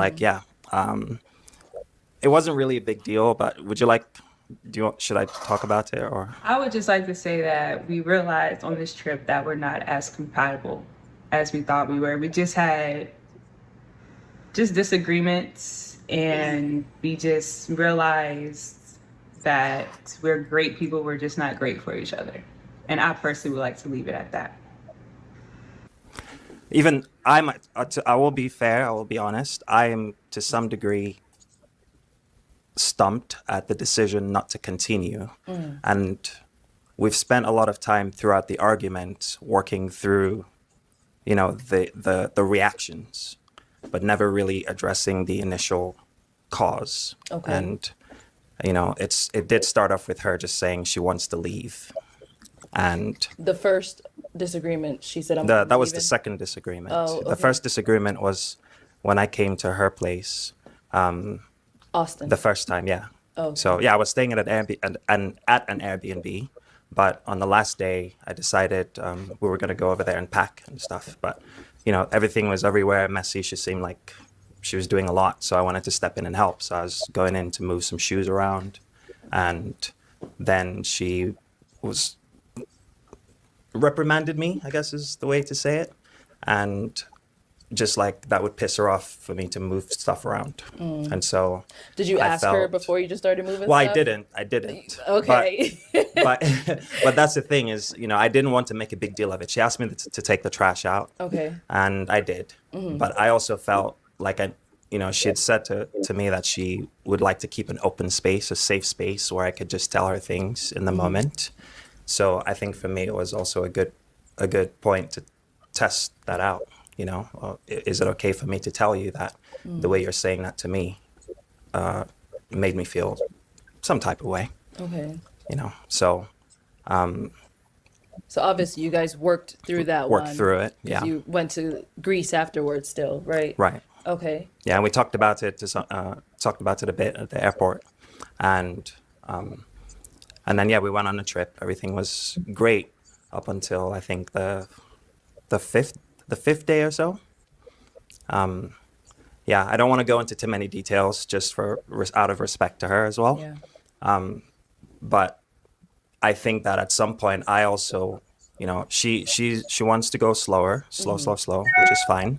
I was trying to be respectful of that as a boundary, but I felt that I'd been just going on at her speed for most of the time. So I also wanted to set some boundaries to help me respect her boundaries. So I think that's where the initial communication malfunction occurred, perhaps. And she, to backtrack, I when people argue, everyone argues a certain way. My way of calming down is to take breaks and move away and relax, write things down, and then come back and talk about them. And I told her this in the beginning. We were trying to figure out our argumentative styles. So when this happened, I took a break and I went to sit on a stoop, and and so while I was there just talking to a friend of mine, she sent me a text that she wanted to leave and asked if I could take her to the airport. This is in Greece. That was in Greece, like about the 5th day or so. And so so I was just like, well, we have an ATV first of all, so I can't drive you to Greece. But I didn't want to do it. I said, if you want to go, just you can go. But I asked her not to go. I said, just take a moment, calm down, relax, and then you can decide later on. So that was kind of where things started spiraling. Okay, so Jocelyn, Eric kind of touched on a bit that at one point during the trip, I believe you said on the 5th day, you said that, yeah, I'm leaving, all that stuff. What led you to come to that point? What led me to come to that point was how we disagreed. We said words that were hurtful to each other. And I held grudges against him, which caused me to be uncomfortable while being there. And I didn't want to be uncomfortable on a vacation when it's supposed to be a good time. The way we handled the situation in general just showed ourselves. Like I showed off, he showed off, and then it just wasn't a comfortable environment to be in, especially for it to be in a different country and we don't really know each other. I just didn't feel at ease being there for more days with him. So I felt like at the time, the best way to get out of an uncomfortable situation is to leave. All right. So far, Sean, you say you speak 2 languages, English and body language. So one, body language. He's very meticulous and he's orderly from his hair and in the way that he's speaking. And he made a mention that when he went to her, she was disorderly. Her house was not in order. And what I read is that he was imposing order and she was resisting it. And because he was imposing it, she resisted it in almost like a temper tantrum type of way. Fine, I just want to go. And you're in a whole nother country. And that's just not right. And I think that the body language that I'm reading is that she realizes that in hindsight. And so I guess they'll eventually will speak on it, but I think she realized that some of her ways were just because she was triggered and she handled it at the time probably appropriately for the circumstances. And he also is because he's so meticulous, he can be nitpicky and almost antagonistic. And I think that is something that he might want to address and recognize within himself, that in his self-reflection, as he said, he does naturally. Okay. Now the disorderly part came in actually at her apartment. So they had an argument at her apartment before they went to Greece, and then after, because like she said, she held grudges and things of that nature. So then they got to Greece and they had another one. Arpain, what do you think about the exchange so far? It's fun. First, one, I remember him now. He used to have his hair in a bun. Right. He routinely got rejected, from I remember, because of his demeanor. Some women picked up on that. I think when he went over her house, he overstepped his boundaries, and she let him know it, even if she invited him in. So I think he did that because of the way he is. I would like to know who paid for the trip. They didn't say that. I don't know if that comes out later on. I believe he did, but then something, he asked to leave, so then she paid for her flight back. But but I believe mentioned I gave her the option to go on a trip wherever she wanted to go in Europe. So he paid for it. All right, so that makes a difference, right? Because listen, a lot of stuff is just natural, man. He wanted to bust those cheeks, and she wasn't giving it to him, right? And so in his mind, he was saying, we could say, "Oh, I don't know if he ever had sex with her or not. It doesn't seem like it, or he didn't do a good job." Every single man, good, bad, indifferent, if you're a man and you're a woman, you wanna bang her ass out. That's just the way we are. And so he paid for it. And I don't think things were moving. See, I think that one of the things that men understand, that even if you could wait for it, you know whether you're moving in the right direction till one night having that nice bang out night, and it wasn't happening. And I think he was getting a little antsy about that. And he probably was putting a little bit more pressure than she wanted it. And, and maybe she was playing the game with him, saying, "Hey, you know what? I'm going to try to have this trip for free. You ain't getting none." And I think he tripped the tripwire. That's how I look at it. So one lesson to all you men out there: don't be paying for no chick to do all that kind of stuff, because your natural expectation is that you're going to be busting those cheeks. That's it. That's just the way it is. And after you take somebody to Italy, a romantic place and all that kind of stuff, and she's giving you the, here's a towel and some Vaseline, go back to your room and take care of yourself. No. So he blew it, because he should have never paid for a trip at all. She's coming or whatever. But so, I mean, that's just my first inclination. And now I can see her body language. She's completely turned off by him. Whether she's a user or not, I think he blew it, because he did too much and he expected too much. And he just got caught out there. All the stuff he's saying now is, that's just my thought. I'll land it there. To me, some things are just natural, just basic. He wanted some, she didn't give it to him. All right, maybe someone will come out in the rest of this thing, but that's how I look at it. Hank. Look at Hank's face. Jesus. Because RP real quick.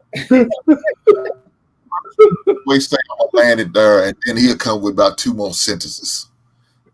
I'm done, man. I won't puke. Payne, you always do that. I'm gonna land it there, and then you got about 2 more sentences before you even land. I got you. You didn't come to a complete stop yet. I got you. Look, man, this guy's a neat freak. She's not. He was trying to help because he was more, like you said, he's well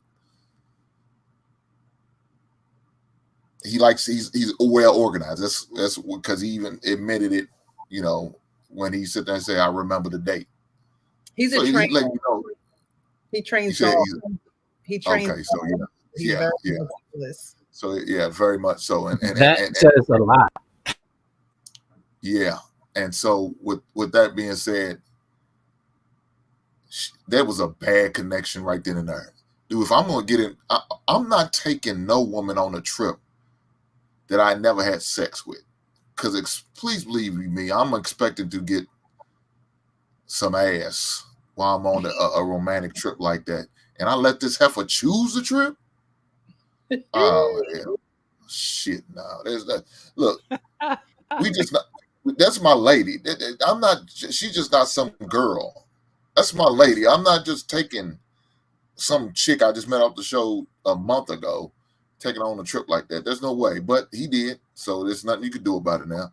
You just got to deal with it. But once you got into an argument before you went on a trip, you should either cancel that trip, make sure you had insurance on that trip, because you don't know what's going to happen prior to this trip.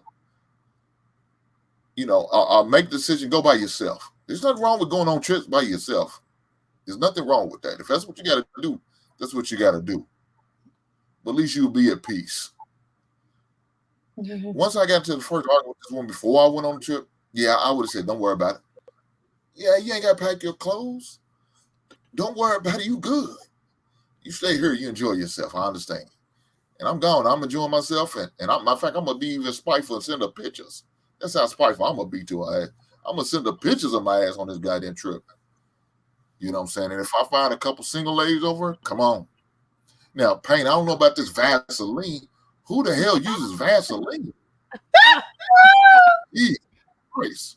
He's showing his age, man. Oh, is that old head shit?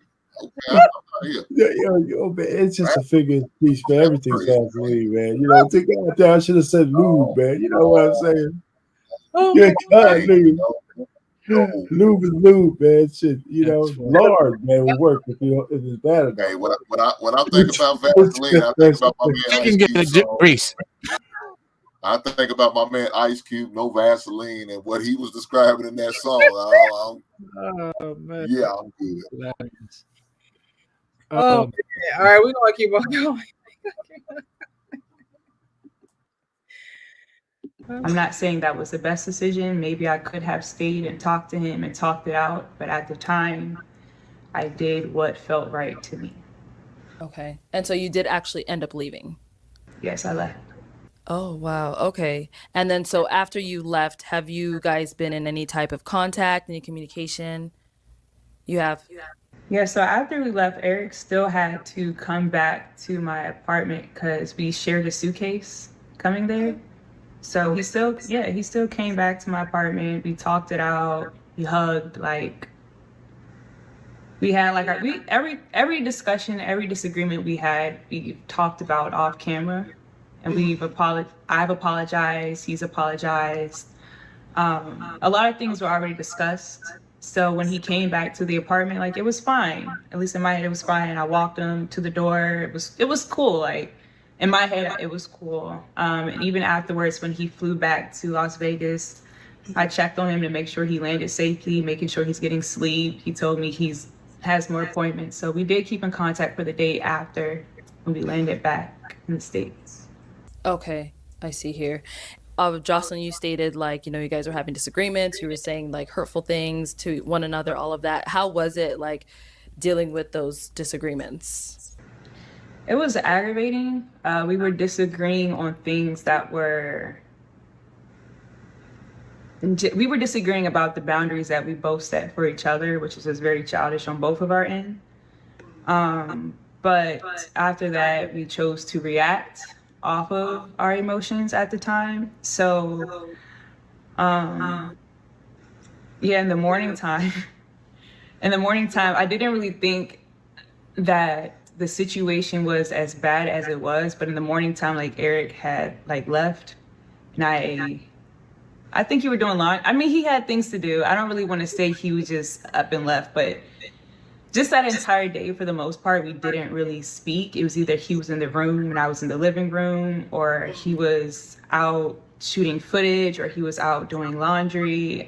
So we just really weren't talking on the day after we had that huge disagreement. It was to the point, it was almost as if we were avoiding each other. And it was just weird. So you got up the next day and just says, well, I told her beforehand that I had to do laundry. I'd run out of clothes. I travel with a bag, So I went out to do laundry. I went out running 3 miles up the hill. I was tired. When I came back, I went to bed. But before I went to bed, we'd made a plan, something she wanted to go see about 5 p.m. or so. Okay. And I'd slept through it. And when I woke up, I asked her, hey, you still want to go do that thing? And she's like, no.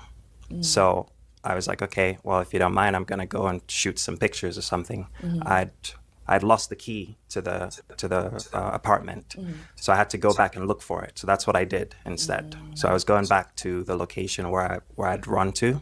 I found the key. I came back, and that's then where we had another set of conversations.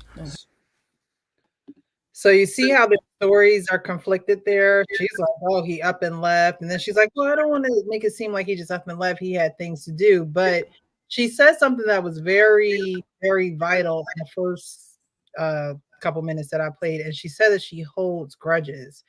And unfortunately, when a woman holds grudges, it's like nothing the man does is going to seem innocent or it's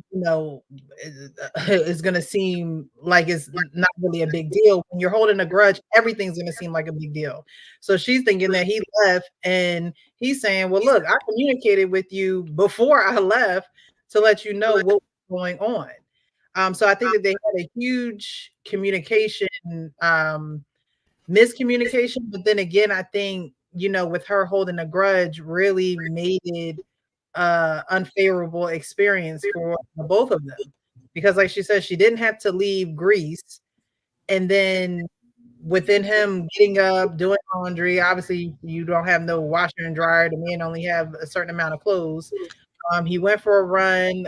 I guess he's a content creator in some capacity. He's doing content or footage, taking pictures, whatever he does, but all of that seems like he was doing that against her. What do you guys think about that exchange between them two, and how she described it to be versus what he described it to be? I agree. I agree with you. What you're saying. I'll be real quick. I agree with her. What you're saying. I think that's one of the things that women, not women, but some women are that kind of thing. I can see that. I mean, even with my wife, sometimes she presupposes certain things on me when we talk, and I tell her all the time, and not too much anymore. I said, you can't really anticipate how I'm gonna behave or act without you telling me what you need. Don't say, well, you're never gonna do this anyway, or because she's presupposing how I'm gonna act before she even tells me how she feels.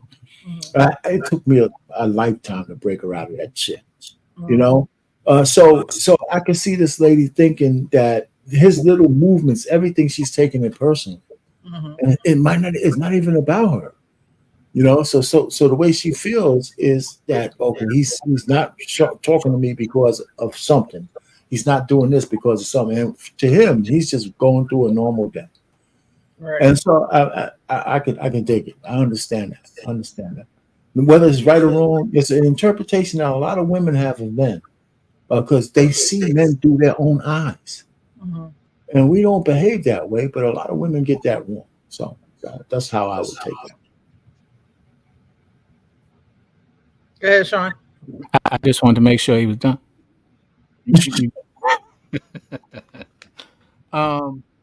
There's 3 words that I've learned recently, and they're pretty significant. She has too.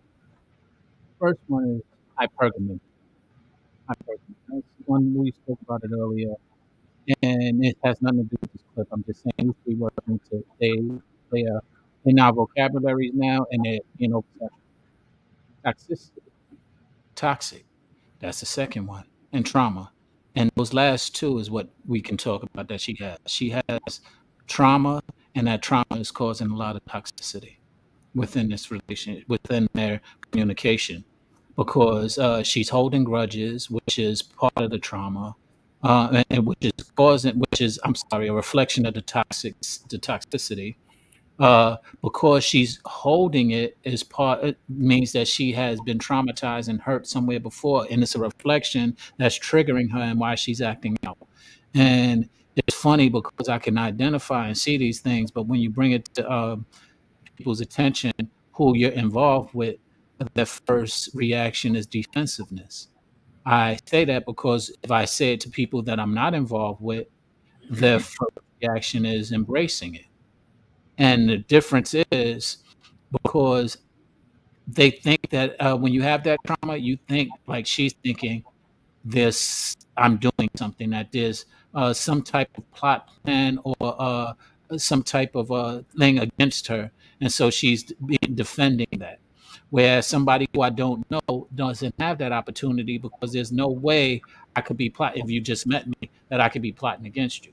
So with her, she's a lot of her past traumas, unhealed trauma, is really reflecting on their communication ability.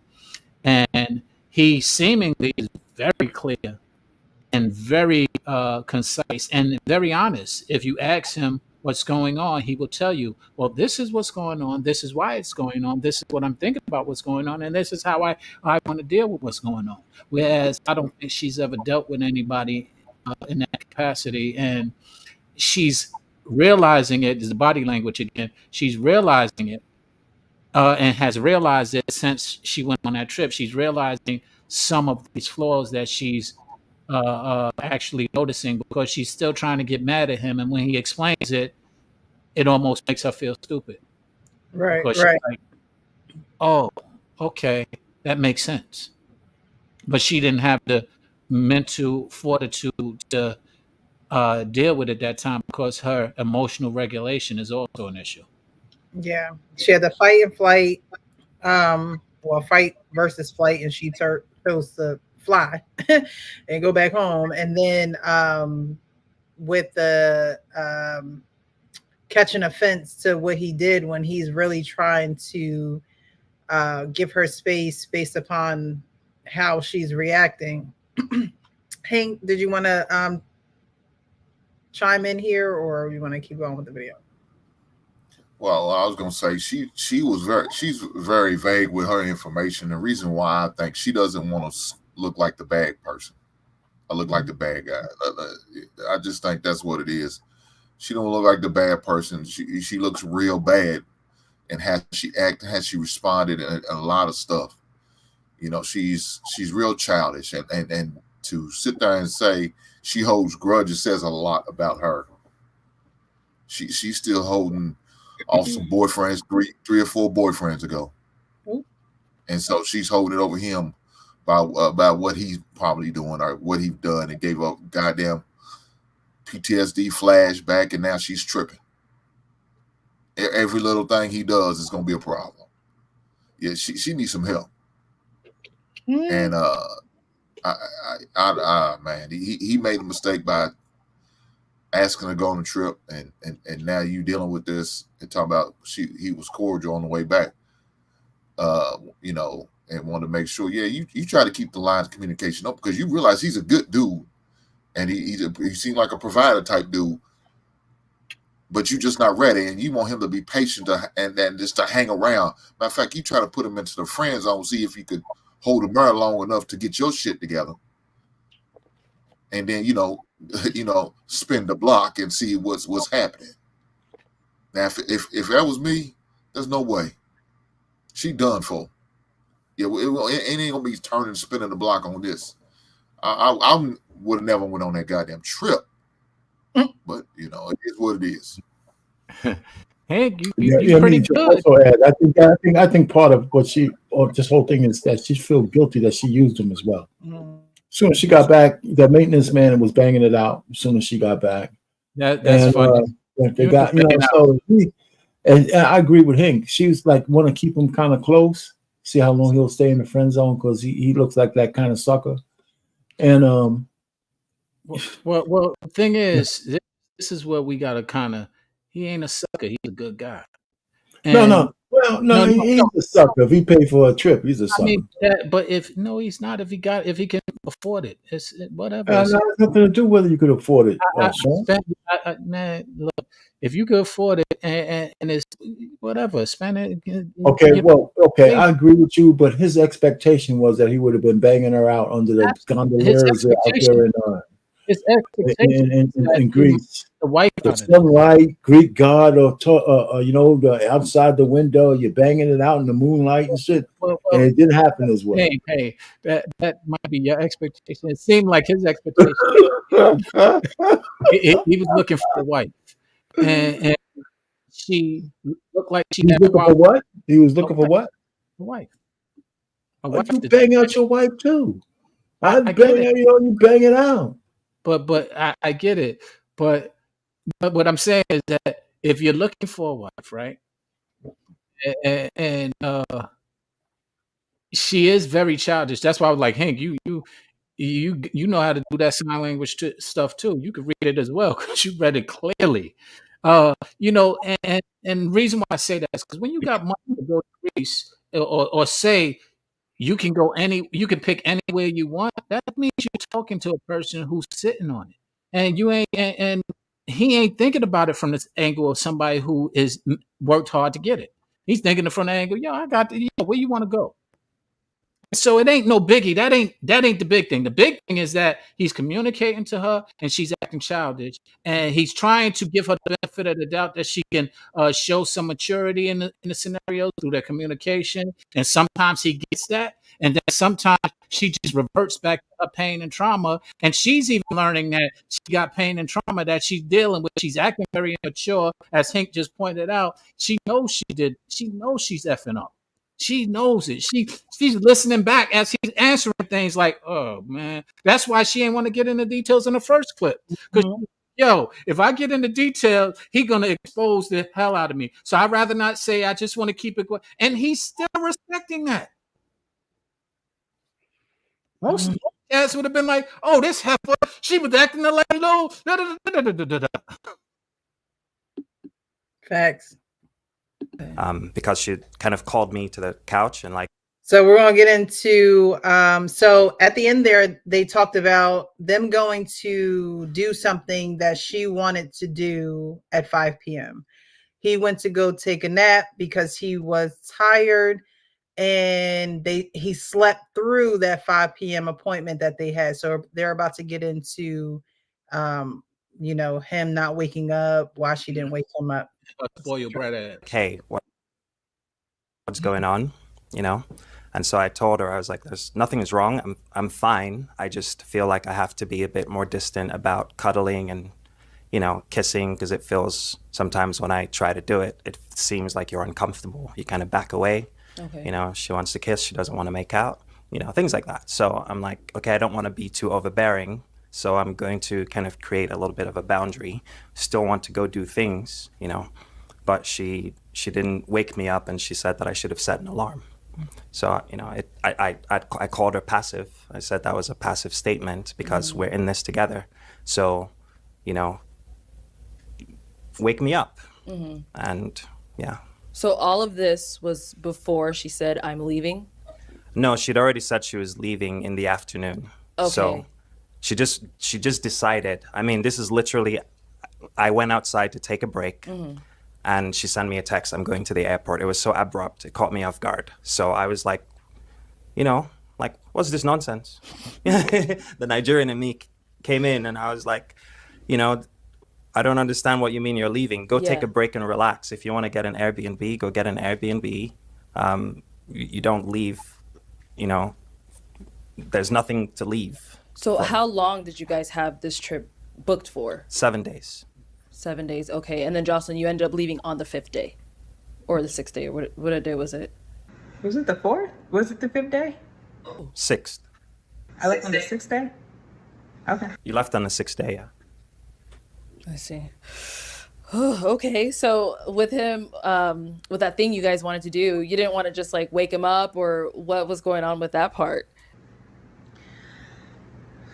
So, we already knew that there was tension before then, before he took the nap, before everything, like the big argument happened the day before.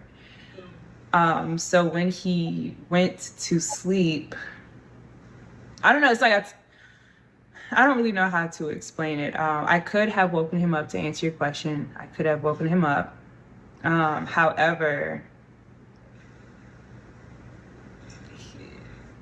it was already talked about what I wanted to do. It was already a time that we set. I don't know. I'm just considerate. So if I would have done that to somebody else, or somebody else would have planned something that they really wanted to do, and they're dependent on me for transportation, I would have made sure that I was present for that moment. And I never woke Eric up ever. I don't wake people up out of their sleep. I would hate for somebody to wake me up out of my sleep. We actually talked about this as well. Like, that's something that we just don't do. Oh, that's different. I don't. All right. So, okay. So, me, I don't like to be woken up out of my sleep.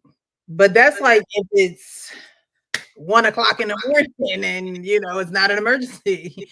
But they had something planned. Now, if there was something planned and he was sleeping, I'm going to wake him up. You know, so that part, do you guys think she was being passive or again stuck in her feelings to the point where she couldn't even nudge him and say, "Hey, it's getting closer to the time. Do you think you want to get ready?" Both. Both. She was being passive. She was in her feelings. She a spoiled brat. That's the body language that I'm getting. The host body language is, yo, girl, you tripping. That's the host body language. She's like, oh, okay, but don't want to say it. Girl, you tripping. You in Greece. Somebody done took you to a trip of Greece and you're being very petty and immature and spoiled. And that's really all I could say to describe. She's very spoiled. Yeah, her excuse for not waking him up is crazy. You're in Greece. You ain't in your community and y'all just, you know, missed the matinee or something. Like, you're in Greece. You know, and even if you were in your community and it was a matinee, I would expect it. I don't know. Y'all are men. Wouldn't you expect your woman to like wake you up or nudge you? Would you? She wanted something else. She wanted something else to hold over his head. So she allowed him to sleep, you know, and then I bet you she gaslighted him to say, hey, listen, you didn't really care about this thing anyway. You know, and he said something critical too, because they weren't like kissing and all that kind of stuff. And he was giving her, because when he said that, it just confirms what I'm saying. You know, she would take him to the mountaintop, you know, and then just let him hang out and dangle there. And so he says, you know what, this is just too much. We don't even have to touch or kiss at all. You know, and I don't blame him, but he's still wrong for not, you know, knowing what he should have done beforehand. But so I think part of it is all of these things, her immaturity, the fact that she knows she used them, no matter what. She knows she used them for this trip. And I think she felt a little guilty about it. So she wanted to get out of it. And getting out of it was to try to make him, gaslight him and thinking that he did everything wrong so he could take her to the airport so she can go home and be out of this nightmare that she put herself in, because she knows she's wrong. You know, she knows she's wrong. She used him. She used a good guy to get a trip. And it weighed on her. And which is a good thing, because that means she has a conscience. That means she at least has a conscience. And even though if she gaslighted him, at least because the work will be worse, and I'm ended here, is a woman who could do that and don't give a shit about it. I don't think she's one of those. So let's hope for her. So did she use him? Because he offered to take her anywhere. Well, that's a good question, Precious. One of the things I would say is that, and this is where when women try to be naive, not you, every woman knows a man wants to have sex with her. If you're going to ask him to do all this thing and he's expecting, whether he says it or not, that at one of those nights, he's going to get the whole kit and caboodle. And any woman who tells me she doesn't anticipate that, I think she's lying, right? Just like going over to a man's room at 3 o'clock in the morning, thinking we're going to just talk and have crumpets and shit. Get out of here. You know, so, you know, at some point in there, she had to come to grips that I'm going to have to have sex with this man. And if she had some idea that she wasn't going to do it at all and go through 7 days in Greece, gondolas and all that kind of shit, are you kidding me? No. And so I think she used him, and even though he offered, but I think there was a de facto thing on his part for not having that deal done before they left. And so that's what Hank said. I wouldn't have took it there. Just no way. I'm paying for a trip for a lady to go out there, and I don't know what the goodies are like. It's not happening. It's not happening. Can I ask you, Payne, to just think from this standpoint? Think if you're a billionaire. Think if you're a billionaire. What is a trip to Greece for you? If I'm a billionaire and I can afford it 10,000 times over, I'm not taking a chick to Greece unless I'm banging it out. Well, I mean, you ain't. I'm just telling you. I'm telling you. I'm saying you ain't never been a billionaire. That's okay. If I'm a regular guy with bottle caps, that's like going on a date to a billionaire. That's like going out on a date. No, you're right. But, I can understand what you're trying to say, but as part of me taking you from giving this shit away for steak dinners and chicken dinners, you're gonna give me. I'm gonna take you to Greece, but I'm banging it out. I hear you. Okay, I can afford it, but you've been giving this shit away for guys for chicken dinners. Listen. Before me, this is where we have a disconnect. For guys with bottom and all that kind of stuff. No, you're not getting. This is where we have a disconnect. Okay, you all about getting the skins. Yeah, skins ain't easy. Well, you're a better man than me. In my mind, once I had a conversation, I'm already in the panties. So I ain't even really concerned with when I'm getting in the panties. I'm already there. So the way I'm looking at it is like, all right, cool. Do I want to get in the panties? Because getting in the panties can be a headache. And that's what I'm now determining. Now you're moving the goalpost. You're moving the goalpost, Sean. I'm not gonna want to pursue a woman that I think I'm gonna have a headache if I get in the panties. Well, guess I'm only gonna extend this offer to a chick that I want. I'm not gonna just take some random chick and say, "Hey, let's go hang out in Greece." You can just, I'm not gonna do that. Even if I was a billionaire, I could tell you, I'm not a billionaire. I could tell you from a broke man's perspective that if I was a billionaire, I'd be the same way. Well, I mean, I'd be the same way. I mean, this is why I can't. And you've shown us, you're very frugal when it comes to your money. So I can agree, I can probably believe you. I can't even sit here and dispute. You because you got the spreadsheet. Bitch, do you know you made me spend $10,000 right here? I know about $1 billion, but I wouldn't put it quite that way. But there's a price for everything, man. If I'm a trick, I'm gonna have to go all the way. If you're gonna be a trick and I can afford it, then they say it's not tricking, right? If you can afford it, they say it's not tricking. That's the point that I'm trying to make, and I use the billionaire as an example. But I know what you're saying. But the price for the honey is still the same. I don't care how much money. The price for the honey is still the same. But the thing is, some people, have you ever gone on a date and you wanted to hit, but then you start talking with her and you start seeing some of the things she's doing and you like, oh, hell no, I'm good. Okay, let's put it the other way, right? Oh, he's gone. What happened to him? I don't know. Listen, all I was going to tell him, if I talk to the chick and she's a person I actually liked, and I can see us talking later on and stuff like that, still not taking you to Greece unless we're going to be fooling around. I mean, it's as simple as that. I say that. It's easy for me to say that, but, I've never been in that situation. But I don't think you should give anybody something for nothing. That's me. But I hear where he's coming from. If you're courting somebody and you got all the money, you could show her the stars and the moon and all that kind of stuff. But I don't think that's the way I would find a wife if I really cared about her. I would tell everybody around me that to see if she really likes me for me. So I'll be acting like a pauper. I'll be like the undercover. I'd be like the undercover guy. Because you need to like you for who you are. That's what I would rather do. Sending a woman no money. Never. I'm not sending a woman no money. Never. I'm not sending a woman no money. Never. I'm consistent. I can't. You know what? Maybe I think you pull that up. See, I'm not changing my tune, man. I swear. I'm not sending no money. Why you clip that? You know what I'm saying? Yeah. Oh, hilarious! Because I'm not sending a woman no money. Never. You know, I'm not sending a woman no money. Never.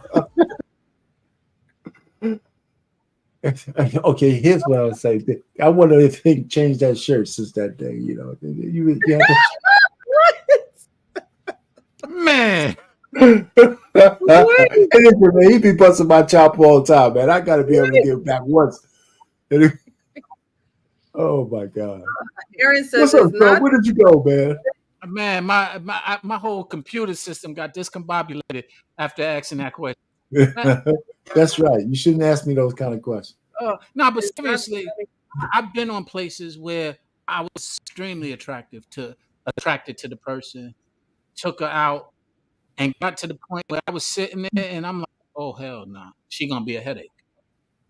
And despite on whatever I invested into her, it was just an investment to get rid of her at that point for me. So it was whether it was $1 investment or a $10,000 investment, I looked at it as it was a well worth investment to get rid of her, get her out of my life, and that's just the cost of what it took. And if I paid that $10,000 to get to Greece, and I found out some of these things out in Greece, I'm like, yo, that's just a $10,000 ticket I'm gonna have to eat because I'm glad I dodged that bullet. You know, I hear you. I mean, it's no real argument. I hear where you're coming from. I'm just saying, I know how I am, but it's hard for me to speak like a billionaire. I mean, I'm not. So I can only speak. Aaron might be a billionaire. Aaron might be a billionaire. You never know. He said it's not the money spent, it's the time spent. We are not spending 7 days and 6 nights without something. For what? It's not the money. There you go, Aaron. And you know, she probably smelling good too, looking sexy and all that kind of stuff. And I'm going home with blue balls every night, kissing me. Oh my God, no. After day. It's just not happening. It's just too much. I've been on a trip and the vibe wasn't good. Just use Vaseline. That's all right. You find just get that Vaseline out like you use. Petroleum jelly is your friend, man. You know what I'm saying? You know. Why jelly now? Okay. Let me flip it around. I've been on a trip that I took petroleum jelly. I've been on a trip that I took somebody on, right? And they gave me the skins, and I was like, yo, I don't want no whatchamacallit. I don't want no petty pussy. I mean, I didn't want no, I was like, yo, save it. I'm good. Because at that point, she was doing it because she felt obligated. And that's how it felt. And I was like, man, I'm good. And that's why the position I take is the position I'm speaking to, is because I've been in that space where she did give it because it was expected. There you go, Sean. Read the super chat. Please, what the hell is Sean talking about? I tell you, that's because I'm explaining to you why. Because I've been on a trip that I took somebody and she gave me the skins, and it just wasn't really it wasn't all that, because she was giving it was because we had got into some situation, and she's now giving it to me because she knows that, and I'm like, yo, miss me with that. I said, I don't know. You got the skin. Not pity. I was like, yo, I don't want no pity P. That's what that becomes. You getting pity P. And the pity P didn't feel good. Like, yo, it was like I'm now doing something. It's better than the Vaseline. I'll admit that. Maybe. I mean, you telling us how the pity made you feel. Listen, I tell you what, man, the pity jam is really bad. I'm like, yo, I would have been better off with the Vaseline, man. It might have felt better because it was pity P.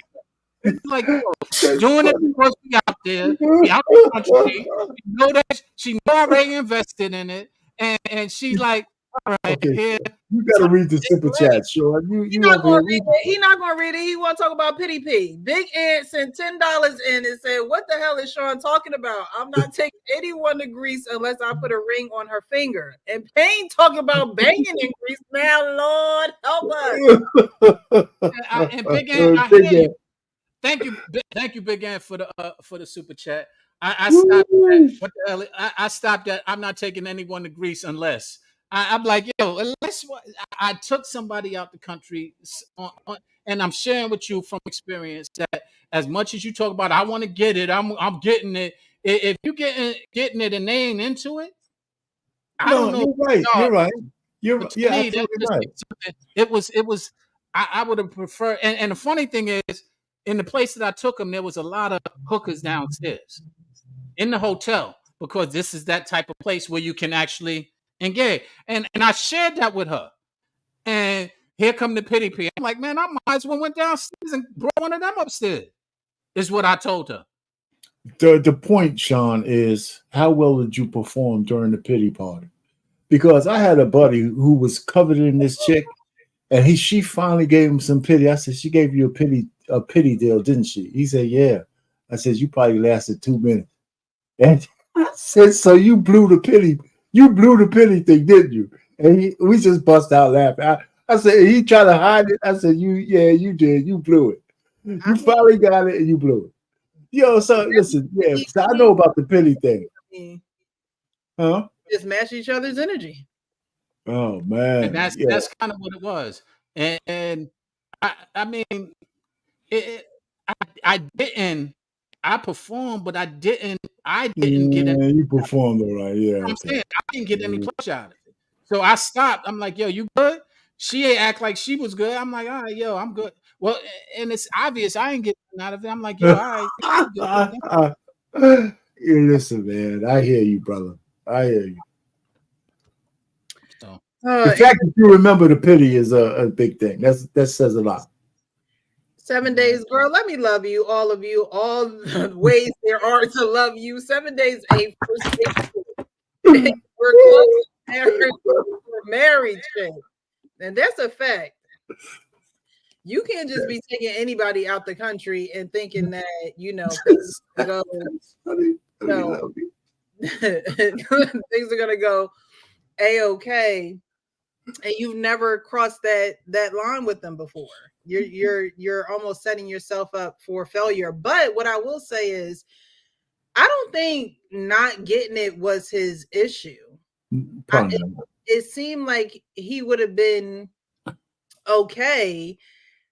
But reading her, there were a lot of mixed messages with her. We haven't done a mixed message in a while, right? There was a lot of mixed messages with her. We're going to keep on going with this, though.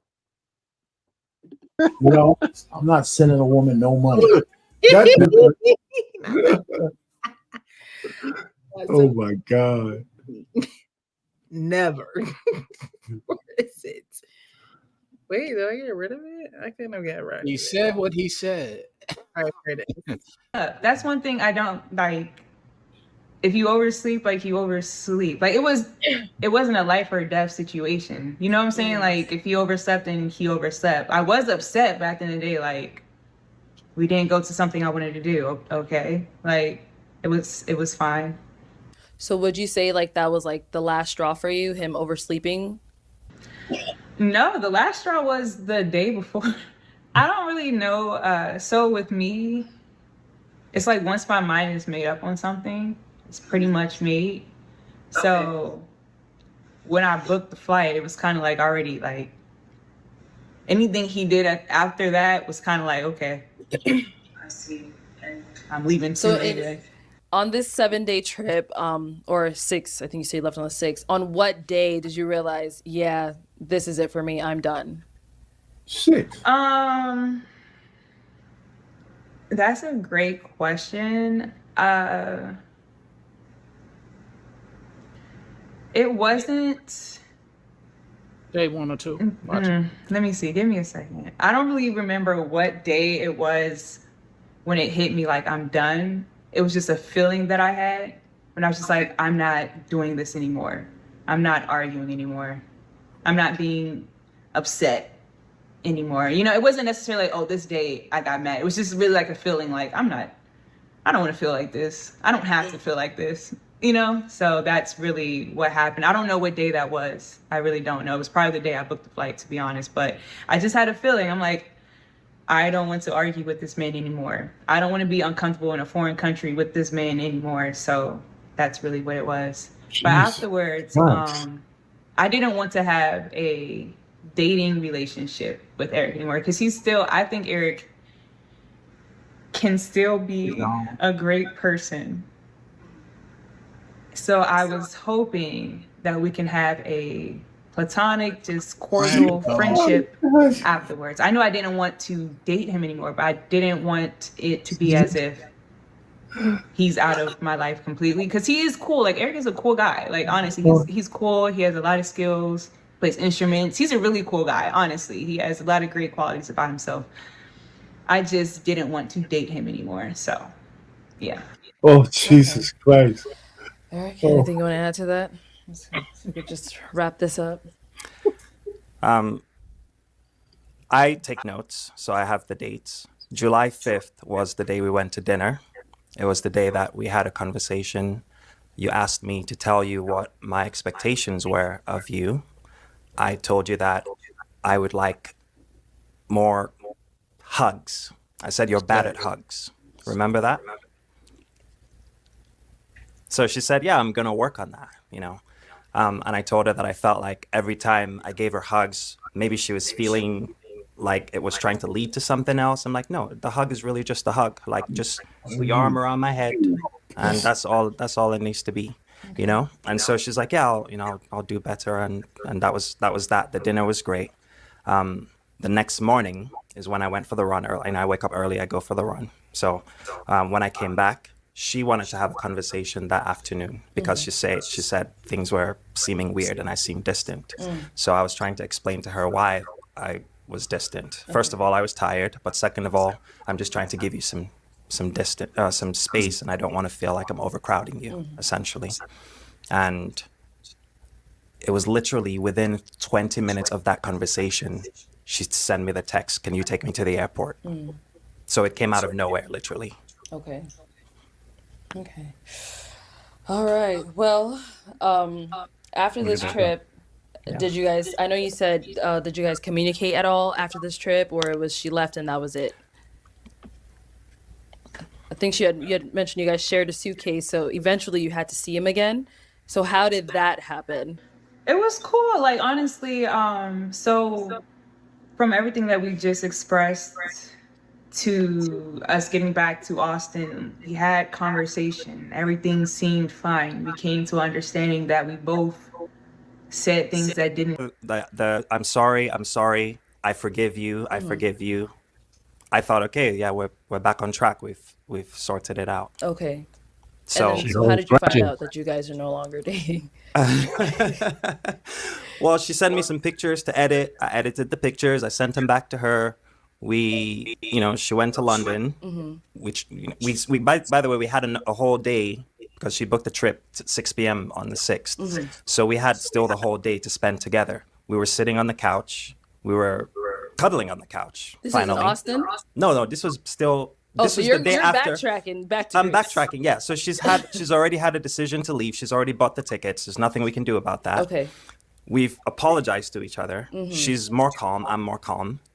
So from that point on, I'm like, okay, well, maybe everything's fine. Okay. So the next day, when the day the 6th, the day she's leaving, we're still cuddling on the couch. Like we watched a movie together.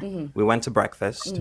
You know, so that's where the confusion is, because it's like, if you're that angry, why are you so comfortable still being next to me, still cuddling with me? See what I'm saying? Okay. So it just creates a lot of confusion for me. From Austin to Las Vegas, she said obviously she's checking on you, make sure you get there okay. In your head, everything's still good. No, when I got to her apartment, I had to ask her one last time. I'm like, tell me straightforward. Are we still good? Are we not good? Are we not dating? Yeah. She's like, no, I have no interest in further dating. So I was like, all right, sounds good. I won't bring it up anymore. Got it. From that was the last point. From that point on, yeah, it was done. But the next morning, she's still checking on me on my flights. So again, you see what I'm saying? I'm like, if we're done, an asshole. Why are you checking on me? I mean, she said she thinks you're a cool person. I understand, but You're a human being that she cared for at one I'm not point. looking for no friends. I got plenty female Plenty friends of that are friends. just my friends. Okay. So it's like if we're not dating, like leave me alone. Cut the losses cold and move turkey, on. that's it, we're done. Yeah, which is what I tried to do. I just didn't respond anymore, and I was just, just letting it fizzle out. It's only been a month. That's not, anyone can recover from that. There's no hard emotional investment. Okay. All right. Well, obviously It's just how it goes sometimes. Yeah. Well, that's pretty much everything I had. Any final thoughts on your end? No, Jocelyn's like, no. All right. So any upcoming projects? All right. So she gave a lot of mixed signals at the end, but wrapping up that video, what do you guys closing thoughts about her? And this situation, not just about her, but because he also indulged with her with cuddling on that couch. Maybe he thought she was going to change her mind. I mean, she booked the ticket, probably had to check. He continued to indulge with her as well after she booked the ticket to leave. You know why she was comfortable? Because she was leaving. That and she had firmly put him in the friend zone, and he took too much. He took too long to recognize. And cool, but he recognized it after he left the thing, and she body language got butt hurt behind that. But she was like, no. But before that, he's cool. We could still be friends. He's like, no, I'm no friends. I'm good. That's why you haven't heard from me. That's why I cut off communication. It says, well, I'm good. You said you ain't want to deal with. I'm not playing the game with you no more. And she was like, oh, well, we can be. You believe him, Sean? You believe him? She could send him a text message today, and he's gonna be all over it. It's not a belief. It's the point. I'm asking you. Do you believe what he's saying? I'm answering you. Yes, he's shown it. He didn't say he's not interested in her. If she changed her mind and was like, "Yo, I really apologize," will he be probably so? No, I didn't say she changed her mind. If she wants to keep that guy tethered, just in case all the guys. Wait, listen, you ain't listen. Let me finish. No, listen. Hold on, it's still early. Right now, he went back. He's saying it's all. I don't believe him. If she sends him a tether thing with some friendly message, he's going to be all over it because she's going back out in the streets and she's never going to find a guy like this again. That was her chance right there. She's going to be banging these guys out who's going to just be using her for chicken dinners. And then she's going to say, shit, man, I had a guy who gave me the world and I threw him away because he was a little bit more for me. And she's going to see how close if he's still within reach and distance when all this other shit fails. Maybe we heard two different things. That off. If he blocks it, then I'm with you. Maybe we heard two different things. It seemed like she was trying to do that, and he said, "That's why I kept my distance." It's early. It's early, man. It's a month. It's early. Did you hear that? You got to understand the cunning nature of the honeys. I think you do in your own way. All I'm just trying to say, it could be a month or 2 months. She'll send him that little text to see if he might respond. And he don't have to say much. He don't have to say much. He can say, I'm still out here in the diaspora. And and that'll be another month where she might have gone through another 2 or 3 guys who are just using her for food fodder. And then she's gonna say, shit, you know what? He ain't looking that bad. So give it a year or so. She's gonna see if that tether is still connected. She's gonna see find out, especially after this show. He looks like he's too much of a junior to cut it off. She'll find out how many. It ain't like he was stressing her alone. He was attracted to her, but you know how many girls he gonna get because of this video right here? I seen her on the balloon show. A lot of women don't like that, guys. Once again, did you hear my question? Did you hear my question? I didn't say who wanted her before the balloon. I said after the show right here, when he done paid for it, maybe. I'll give you that.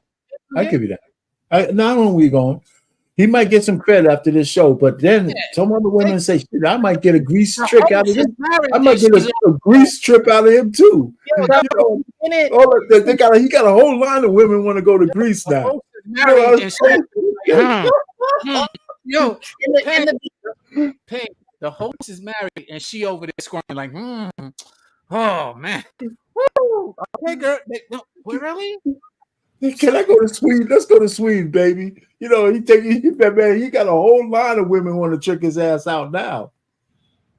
Yeah, I think in the beginning, I didn't. I think the initial video was maybe like 40 minutes long, and so in the beginning, he was impressed that.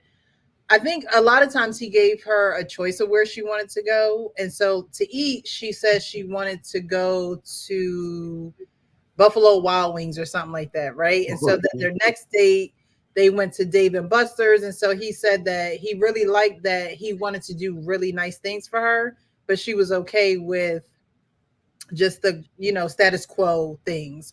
And so with the trip, I think that was a way for him to throw that nice thing in there for her, since she was content with just doing regular things. Okay. And that trip was kind of like, let me do something nice for you type of thing. And this is how the cookie crumbled with him doing that for her.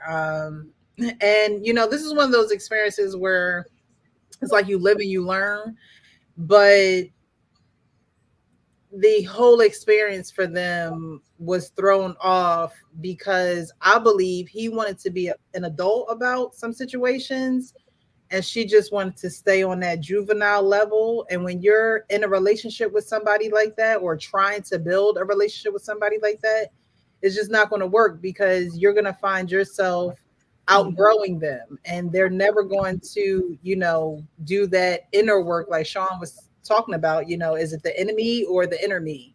And in this situation, it was totally the inner her. She couldn't get over little things. She couldn't, even speaking with him, she really didn't respect him. Yes, he was moving her stuff and things of that nature, but she asked him to come over to help. And so, even the way she spoke with him was disrespectful right off the bat. And, they're still going to Greece. They're still doing the whole shebang. But I really think that she got a taste of something that she wasn't ready to handle yet. Like that was a grown and sexy trip. Okay. That was you gotta be on your woman's, tip. Like, you can't go out of the country acting immature like that. You shouldn't go anywhere acting immature like that. But to want to get a flight back home, I think they said she's from Austin. So I'm not quite sure how long the trip is from Austin to Greece and back, but I'm sorry. I'm never going to be in my feelings that much for me to fly back by myself. And we done flew there together, okay? We going to work this thing out while we here, and I'm not cutting the trip short because I'm in my feelings, because I can't get over something. Like he said, go outside, take a break. He took a run. He was willing to actually put her in an Airbnb, spend more money to make her happy. You know what's funny? Like I said, I ain't no billionaire, but he's carrying himself like a billionaire. Nigerian with money. He ain't sitting there tripping on the money portion. Oh yeah, the Greece trip. He was already traveling, and he had been traveling for 30 days, and he was like, you know what? I need a break from doing what I'm doing. So let's go to wherever you want to go. That's what he picked. That's what I'm picking up on the bilingual. He got dough. For him to say, I want we can go to Europe, you pick the spot. That ain't no broke man lingo. That's some man who's sitting on it. It was like, yo, anywhere you want, you just pick the destination. Piece of this bowl of bacon. You know what I mean? So, but she wasn't ready for that. And I think even to the point just now, he's like, yo, I'm good. I don't need no friends. She sat there. If you looked at her body language, put on her little sheet and was like, oh, that's fine. I'm good. Because she got butt hurt because she's like, yo, I don't want her. I'm good. I gave her all the chances. I said, hey, what is it you want to do? She's sending all these signals. I ain't got time for that game. You want to be a friend? I said, okay, we can be friends. This is what friends get. I don't get why are you calling me trying to figure out if I made it. That ain't what friends do. I'm good. I'll tell you if I made it or not. But you calling, checking on me. Yeah, you just finished telling me you didn't want that intimate connection. Why are you giving me that intimate connection? Circumstances, and that's where you're like, yo. So I just let it go. I backed off. I was like, all right, good. I'm cool. And then as soon as he said that, he's like, I don't need no more friends. If we could have zoomed in on her, she just like, oh, excuse me? Oh, you don't want me? Right. She put on that little blanket and was like, I'm good. She's a spoiled brat, and she met her match. Somebody who can throw money at her, not care about it, not get the cookies, and not even want them. Yeah, I can see how our pain now as the video has gone on, we've talked more about it, how you say how she used him. You know, they may not have gotten to the point where they had sex, but this is just another thing in her immaturity that she could say, oh, well, he flew me out to Greece and I ain't even give him none. And we went here and we saw the blue top roofs and we went on the RTVs. And it's just another, you know, there are men who put notches in their belt. There are women who, you know, put another coin in their purse type of thing. Like, it's just like, oh, I got another fool, or I got another guy to do, you know, X, Y, and Z for me, and I have to give it up for him. So that's a loss for him and a win for me. That's a very mature mindset.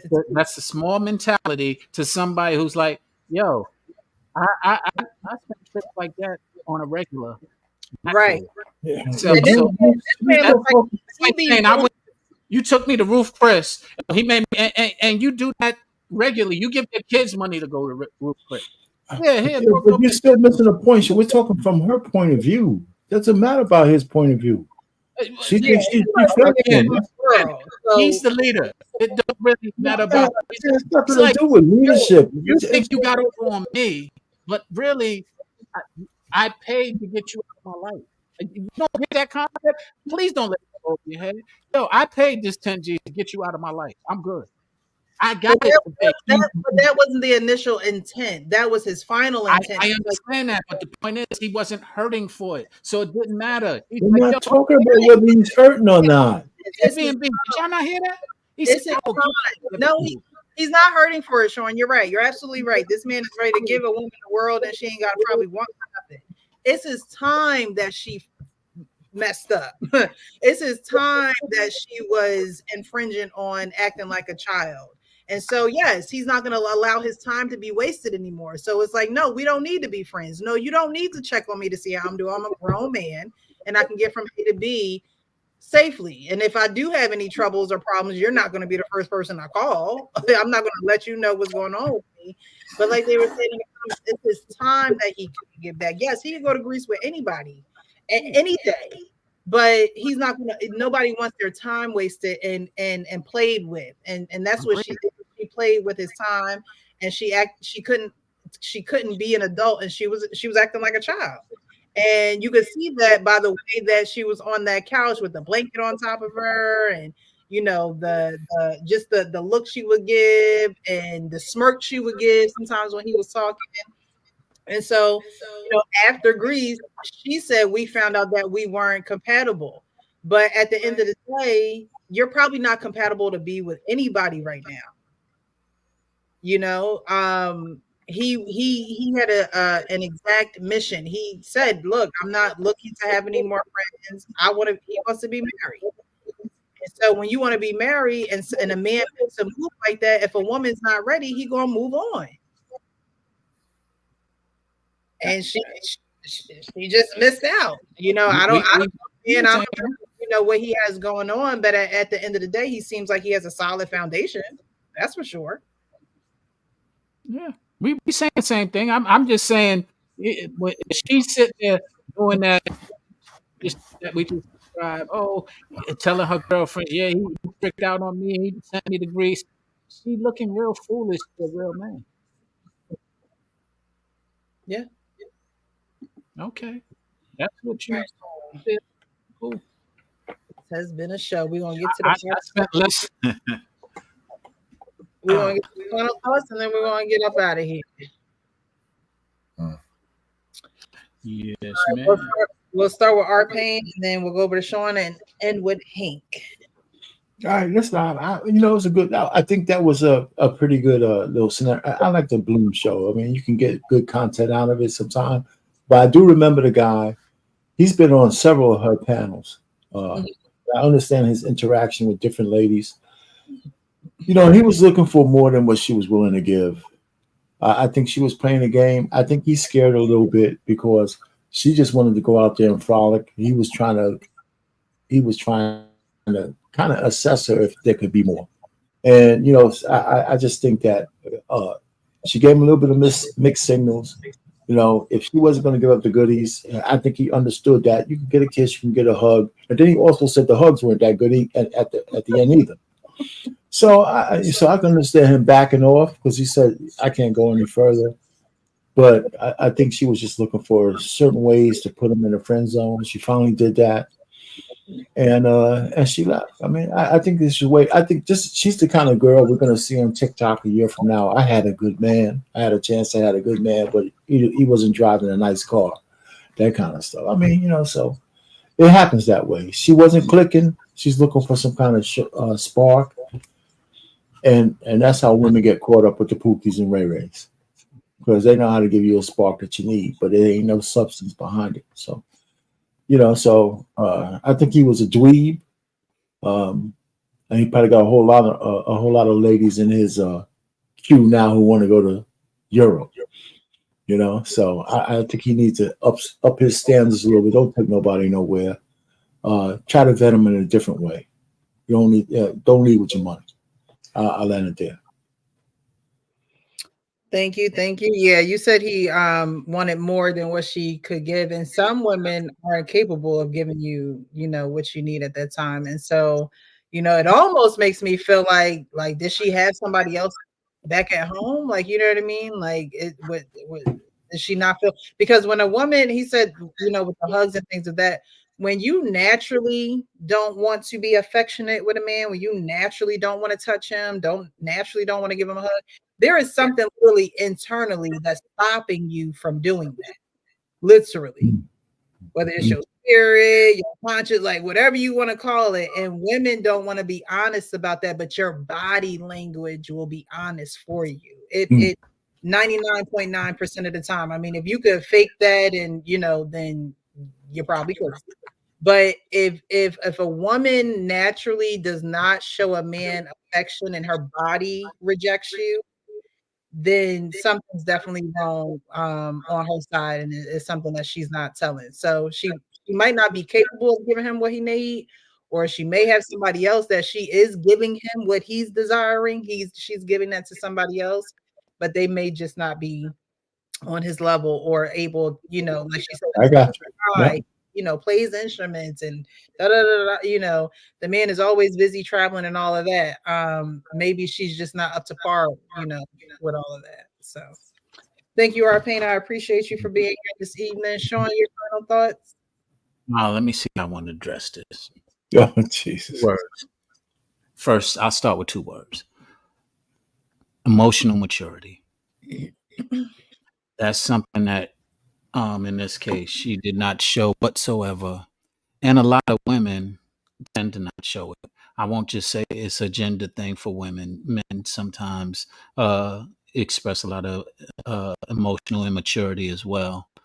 And we need to, as a community, as a people, learn more about that emotional maturity. Exercise it a bit more. If you don't have it, intentionally try to gain it. Because we have these mixed signals that are being sent, and all mixed signal is in these cases are game playing. And we started with the little boy game playing and the mother condoning the game playing. And we continuously look and we laugh at the games and we look at the playing, but we don't address it. And that's where the emotional maturity comes into play. At this point in my life, I'm working on my emotional maturity, and I find myself that I'm often more emotionally mature than a lot of people that I run into. because part of the immaturity is not being able to let things go. Like the young lady said, she couldn't do, holding grudges and doing all of these things. And when you say you forgive, you're really lying because you really didn't forgive. She said it. I wrote it down. She said it in the third video. Oh, I don't even know when. Yeah, you do. You lying. You didn't. You knew exactly when he didn't give you your way. That's what it boiled down to. Your body language shows that you're a spoiled brat, and a spoiled brat is a person who emotional maturity is just at its lowest. And so that's why I can identify it real quick, because it shows in all your actions. It shows in your reactions. It shows in your body language. It shows in your verbal language. It shows in your rolling of your eyes. It shows. So we could sit there and beat around the bush and not identify it, acknowledge it, or sometimes not recognize it. But if we start working on recognizing it and start seeing the games that are being played by somebody and just refuse not to play the game, we'll be a lot better off. So that was enough, because I don't want Hank to start talking about me. Thank you, Sean. I appreciate you for being here. For having me. Hank, final thoughts? Yeah, that my man just he's lost, man. He's lost, and he has a lot to learn. He needs to come to the basement. I don't know why he hasn't subscribed to Hank yet, joined the membership or none. Because that's what he needs to do. He made a lot of mistakes in this whole situation. That argument they had prior to, there's no way we would have went on this trip. I would have took whatever financial loss I would have took. Again, I would have went on a trip without her, took the loss of her ticket. It is what it is. But I still would have went on a trip. I wouldn't have canceled the trip. I wouldn't have went on a trip. I just went by myself. She's not worthy of going. Another thing is, if she really was cool with going to BW3s or Steak and Shake, I don't know, whatever, look, fast food restaurant, I would have called the bluff and did it. I would have called, is she a woman of her word? So that would have let me know right then and there if she's worthy enough to even go on a trip like this. She did. I would have called the bluff. She did. They went to those actual places. Dave and Buster's, Buffalo Wild Wings. Okay. Again, once we had that argument, though, Precious, there's no way I would have invested that much money. Even if I'm a billionaire, I'm not. My time is too important. So if I'm going to take myself out of the country and on this trip, I want to have a good time. And I just got into an argument the night before or a couple of days before going on the trip. What makes you think I'm having a good time? I just had a disagreement or argue with a woman I barely know. No, there's no way I would have took on this trip. But now that we on this trip, you can't really enjoy yourself because now you still get into arguments and disagreement. Yeah, everything about this, I give him credit for even offering to buy Airbnb, but how foolish is she? Very foolish. She's immature. She's childish. To the point you spent look. I know she spent the grip on getting a last minute ticket to get up out of there the day before they were supposed to schedule to leave. Okay. So I would have took that Airbnb, got an Uber back to the airport. We would have went our own ways. I'm sure they probably sit together. That's cool. I would have had my headphones on that trip and just chill, relax, and I had nothing to say to them. Got home safely to Austin, Texas. I assume that's where she's, Austin. When you say Austin, I assume you mean Austin, Texas. Got back home to Texas and been fine, and just would have been about my business. It was a lot of bad things, and I guess he finally wised up after he got back home, and probably he told his boys about it, and they probably gave him hell. Now all of a sudden he's gonna let his nuts hang. His sack all of a sudden decided to drop. Well, dog, you should have dropped when she got into that argument before we left the States. That's when it should have dropped in there. You should have known. But you had it was an expensive lesson. Hopefully you learn from it. Not every woman's entitled to go on a trip like that. Not everybody's entitled to have your time.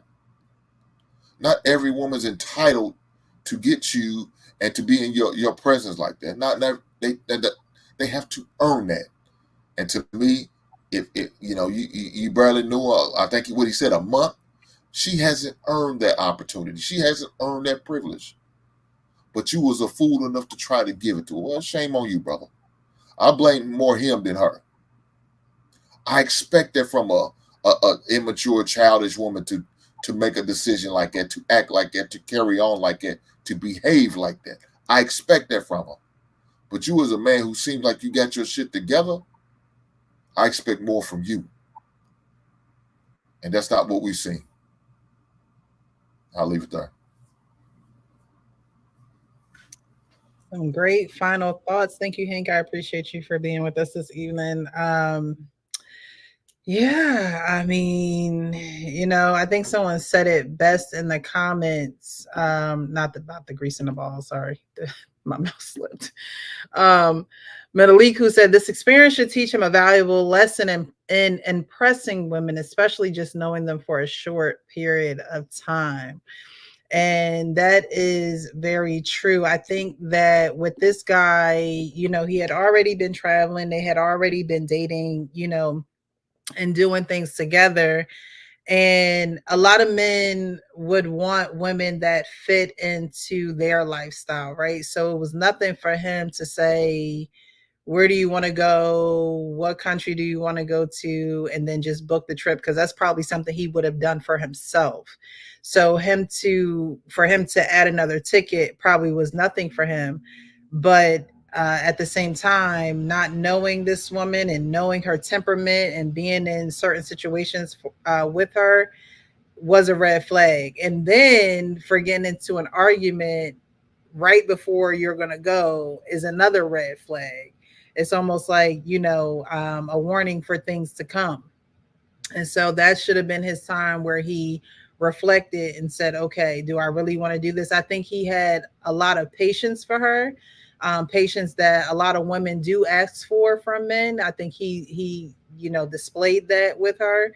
But I think he learned a valuable lesson in doing that. I bet you he won't be doing that again. He probably be taking these girls to Florida or somewhere. He ain't going to take them all the way to Greece, because he like, hey, look, if you acting like this out the country, then godly, like, let me do some in-country things. Let me take them up the street before I take them out the country. So I hope he learned a valuable lesson from this, especially like Arpain said, he has been on quite a few of those episodes. And so now he has definitely made a name for himself in these YouTube streets and social media streets as someone who can definitely afford it. But does he have the discernment of vetting? Does he, does he really have that discernment? Was he raised by his father? Like, was he raised with men who would tell him, hey, look, don't go out there spending all your money and you barely know this girl, take her around town a couple times, or, take her to the beach, but you ain't got to take her to Greece, and for her, one day she gonna look up and be like, I took an L on a good one, if he's a good guy. We don't know exactly how this guy's temperament is, but at the same time, he was willing to probably do more for her than a lot of other guys that she's probably just dated. I think the audacity of her to say, I don't want to date him anymore, but want to keep him as a friend is bold on her end, considering, what they had went through on that trip. And so I think honestly, she's used to this. She's used to, using men or getting what she wants from men, or even not even what she wants, but receiving the benefits of being with men who probably, have money rather than actually being with them. She's receiving their benefits, but she's not receiving them as people. And that's what guys have to truly be mindful of. Does this woman like me for me? Enough to give me a hug. enough to throw her arms around me and give me a hug. without me prompting it, without me telling her to do that, are we at least there with it? Because to not even be able to, for him to tell her she got to work on her hugs, that's him telling her she has to work on her interest in him. And you can't tell a woman that. You can't tell a woman you have to work on your interest in me. She either got to be into you or she's not into you. There is no in between. There is no lukewarm. She's into you or she's not into you. And there are a lot of ways to tell that. And body language is a huge way to tell that. And if you got to wait a while for that to be something that is in your favor, you're probably going to be waiting for a long time. So stop wasting your time. You want someone to totally be into you, someone that don't have to be coerced or tricked or, paid for that, to get that attention. If she's not giving that to you, she don't like you. She's not interested in you. There's something about you, or maybe there's something about her that just doesn't click with you. And that's fine. People are people. But those are things that you have to find out up front before you go somewhere like Greece and the wheels are up in the air. I don't see anything wrong with dating someone. I don't see anything wrong with flying back and forth to see each other. But before you make huge plans, I think that, those interactions are important, and taking, like he said, he takes notes. So taking notes on those interactions are very important, and be true to yourself. If you know this girl ain't really feeling you like that, you got to take it up as a L. And being mindful, the next time around. So I appreciate you guys for joining us. Definitely, I'll let you guys know in the group chat when our next live will be. And I will be posting it on Instagram when the next live will be. Right now, I'm not too sure, but I'll definitely be in contact with you guys. But I appreciate you for joining me on a Thursday. Today's Thursday, right? Thursday, right? It feels like Monday since we're here, but it's definitely Thursday. My days have all been running into each other. So I appreciate you guys for rocking with me. And as I say on all of my shows, as I end all of my shows, be real with yourself so you can be real with others. Thank you guys so much, and have a great Friday. Have a great weekend. Bye-bye.